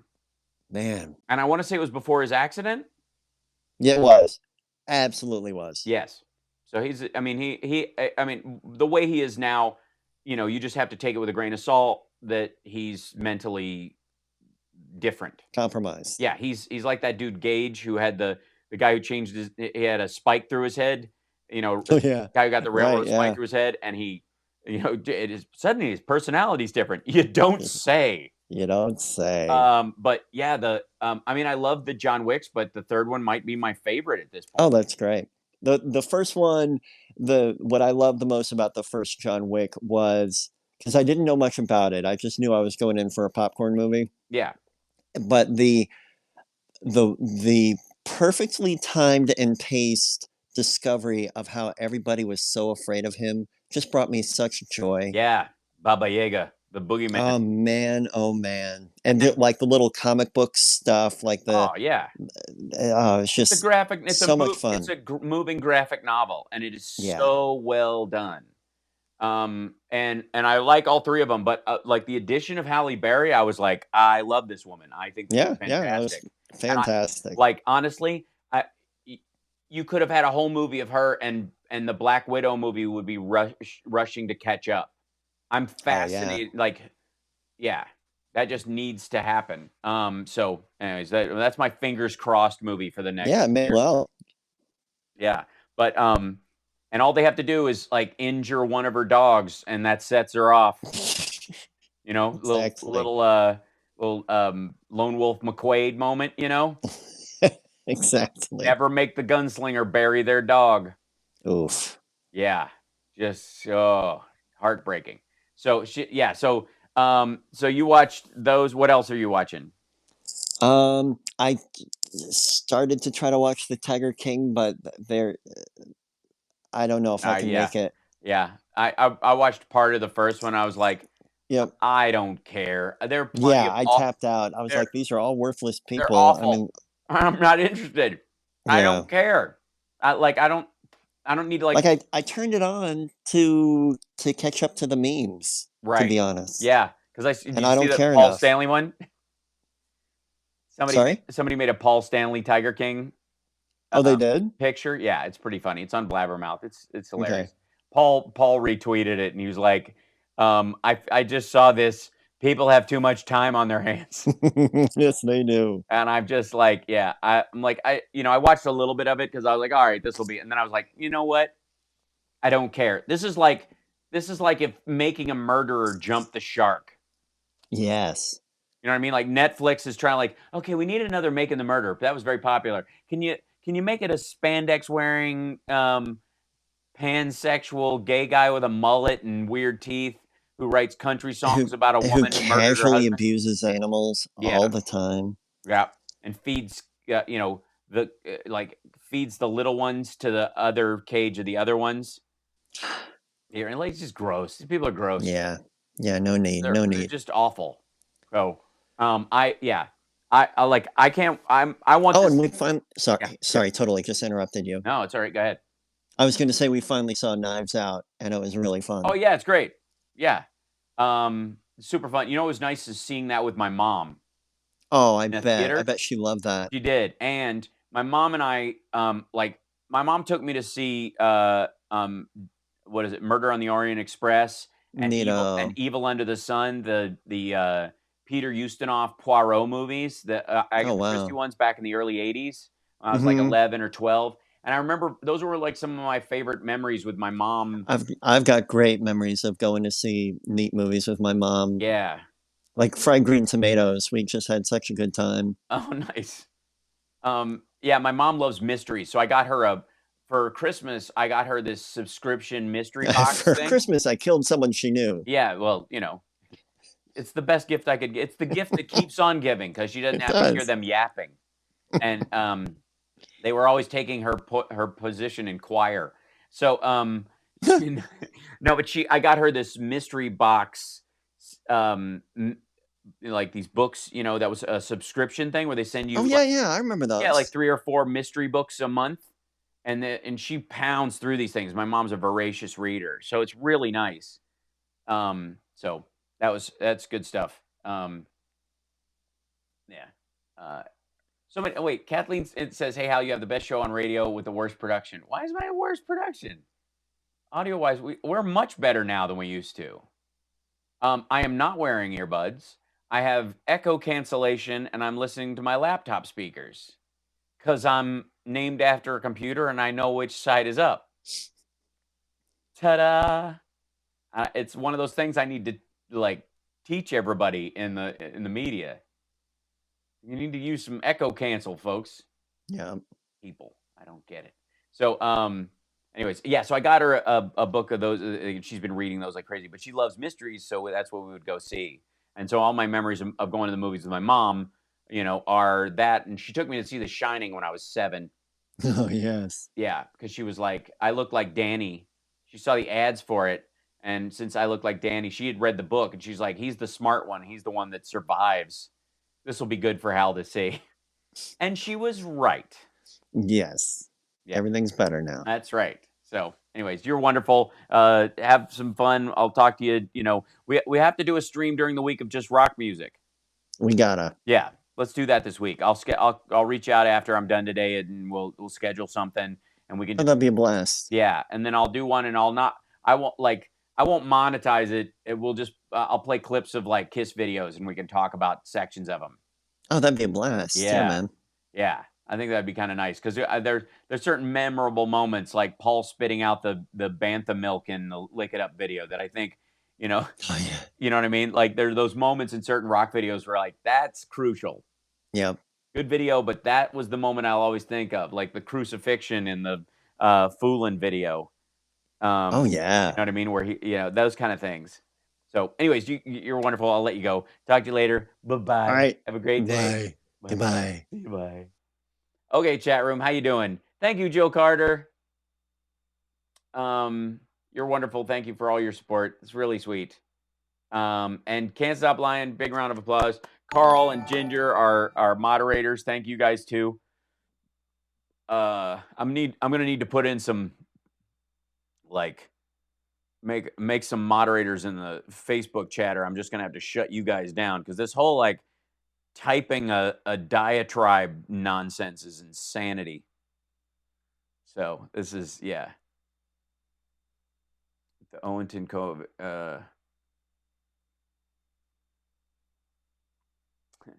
People think my hair is getting long. Well, yeah. 193 patrons. Oh, if we could make 200 this week, that would be awesome.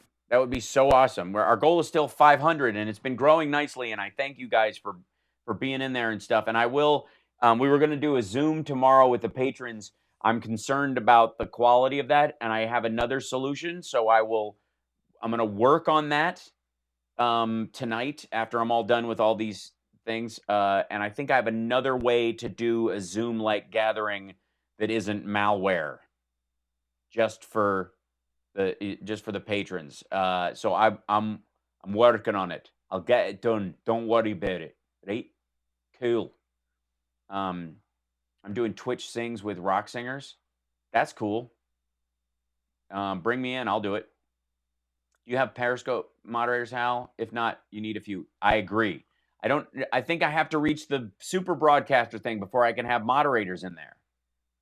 And I don't know if I don't want to turn off the chat in Periscope entirely because some of you are over there, So I have to reach that level before you get it's kind of like where I was with YouTube, which by the way, if you're going to watch the show regularly or you're going to watch the stream regularly, please go over to the YouTube channel and like and subscribe there. Even if you prefer to watch it some other way, we could use the subscription. And since you're watching it, it'd be nice to have those numbers. So, yes, Brenda, the firing of the IG and Captain Crozier, this is indicative. This is how he governs. Anybody can be made a mod in Periscope. Oh, really? Oh, that's interesting. Because I have not seen how I get in there because I've tried to open Periscope as its own thing. And it seems obnoxious. Where are you? So I will open that up. Periscope watch live. Is there like a Periscope? My channel. Where am I? Who am me? What do you do? No, go away.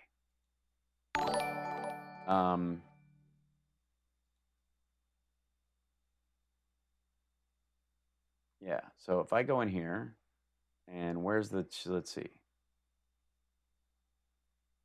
Thanks for the subscription, Corrine. I appreciate that. How did you see earlier that my sister might have gotten COVID, but she tested negative? So she hasn't got it, is what you're saying. Well, if that's the case, let's see. No, that won't do it. It's a switch in your scope settings. A switch in my scope settings. That's so exciting.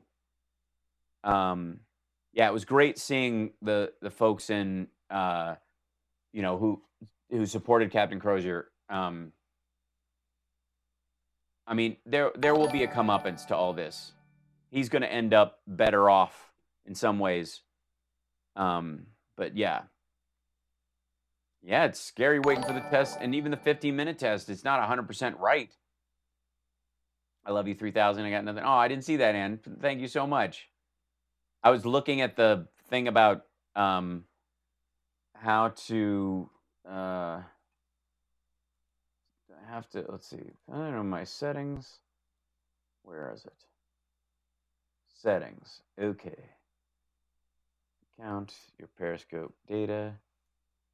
You can have Superfan show up a Superfan. I don't see that in here in this. Doink, doink, doink. Womp, womp, womp, womp. I got to look into that. I have to do a whole rundown on that. I'll do it later. I'll figure it out because it's too much. But thank you guys for subscribing to the YouTube channel. That's what helps me primarily. That's what I would request you dovetail over to, because that's specifically where I'm trying to grow. Sorry I wasn't on live video on the Patreon Zoom, but I was just figuring out things with it and realized it was the sequestered messy room of the house. That's okay. You can do those without turning your camera on. It's fine. The criticism of Trump is way overboard. Boo-hoo. A, I'm a comedian. I can talk crap about whoever I want. Secondly, it's my country and my presidency and my fellow citizens and my democracy, just like it is yours. Thank you, Michelle. I will say whatever I want, whenever I want. And if you want to watch his stuff without my commentary, there are literally hundreds of thousands of other ways to do that. So go whine somewhere else, you snowflake. Well, the weird thing is, get a test and go back to work. Waiting around 5 minutes. He kills me with all the contradictions. Yeah, it's ridiculous. Thank you, Stanley. I got booted from Twitter, apparently. I was abusive toward thin-skinned righties. Yeah, there's a whole army of reporters out there who will ditch you and all that kind of stuff. I mean, I'm not above it myself. Occasionally, I'll report somebody if I think they're being racist or stuff like that. It's I think that's valid. The picture has a cousin of black baldy cows up against the picture of Kiss and said these are heifers who dressed up for their concert. That's hilarious because they have black and white faces. That's cute.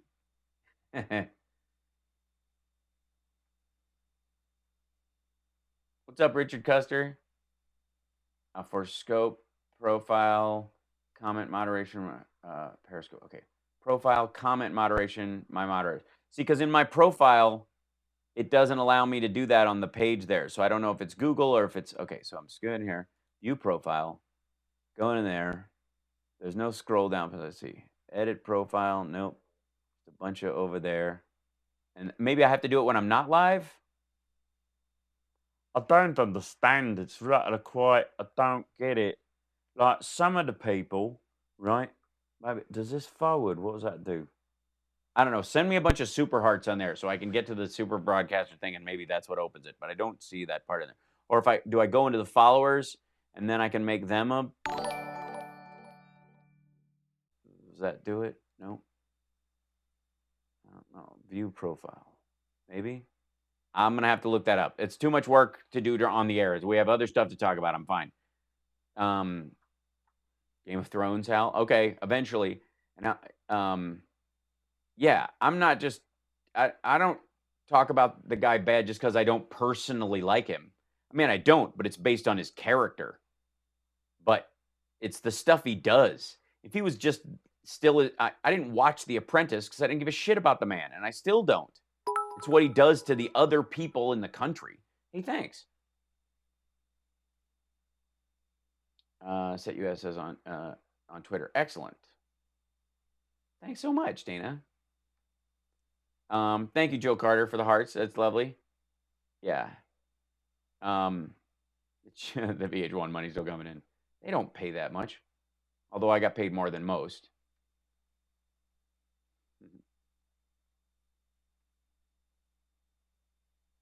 Yeah, YouTube is where all the cool kids hang out. Come on and join me. Get over here. I'm going to, are you guys cool with me cutting the post-show short? Because I have a feeling today's thing, it's going to be in an hour. So I'm going to clean up some stuff and get ready. And you guys can go get a bite to eat or do whatever you're going to do. And I'll meet you back here, those of you who want to watch the takedown. And if it upsets you or triggers you in some way that I'm making fun of your president, go elsewhere. The White House puts this whole thing up unexpurgated. Watch the whole thing. You don't have to hear, oh, Billy. I'll be back, Billy. I promise. You're never alone. I'm always here. I'll be here. Don't worry, Billy. We're here to take care of you. Don't worry. Thank you, Billy. And thanks to all the new patrons. Yeah, we're trying to reach that 200 mark. If you guys can do even more than that, that would be so sweet. If we hit the 500 mark in the next couple weeks, that would be magic. It would eventually, when all this stuff settles out, allow us to be a real show that could on our own, as opposed to me pouring good money after bad like I always have to support the show. Because, I mean, I understand the Soros money will be here any day now. The check's in the mail, I've heard, but so far, nothing. No, don't cry. I'll be back. That's right. Patreons assemble. No. And I'm going to figure out a different way for us to do the Zoom meetings. I'm not 100% on how that's a good thing until they, the new update might have fixed things, but I'm just gun shy about that stuff. So that's the issue. I don't get the YouTube thing. It's a website. It airs video. You subscribe. It's super easy. You'll figure it out, Patrick. I believe in you. So I'll be back in about an hour. When that goes, I'm going to go fix my girls some lunch and feed my face. And I will see you guys in a little bit. Thank you for tuning into the show every week. And I will see you guys in a little while. Okay, bye.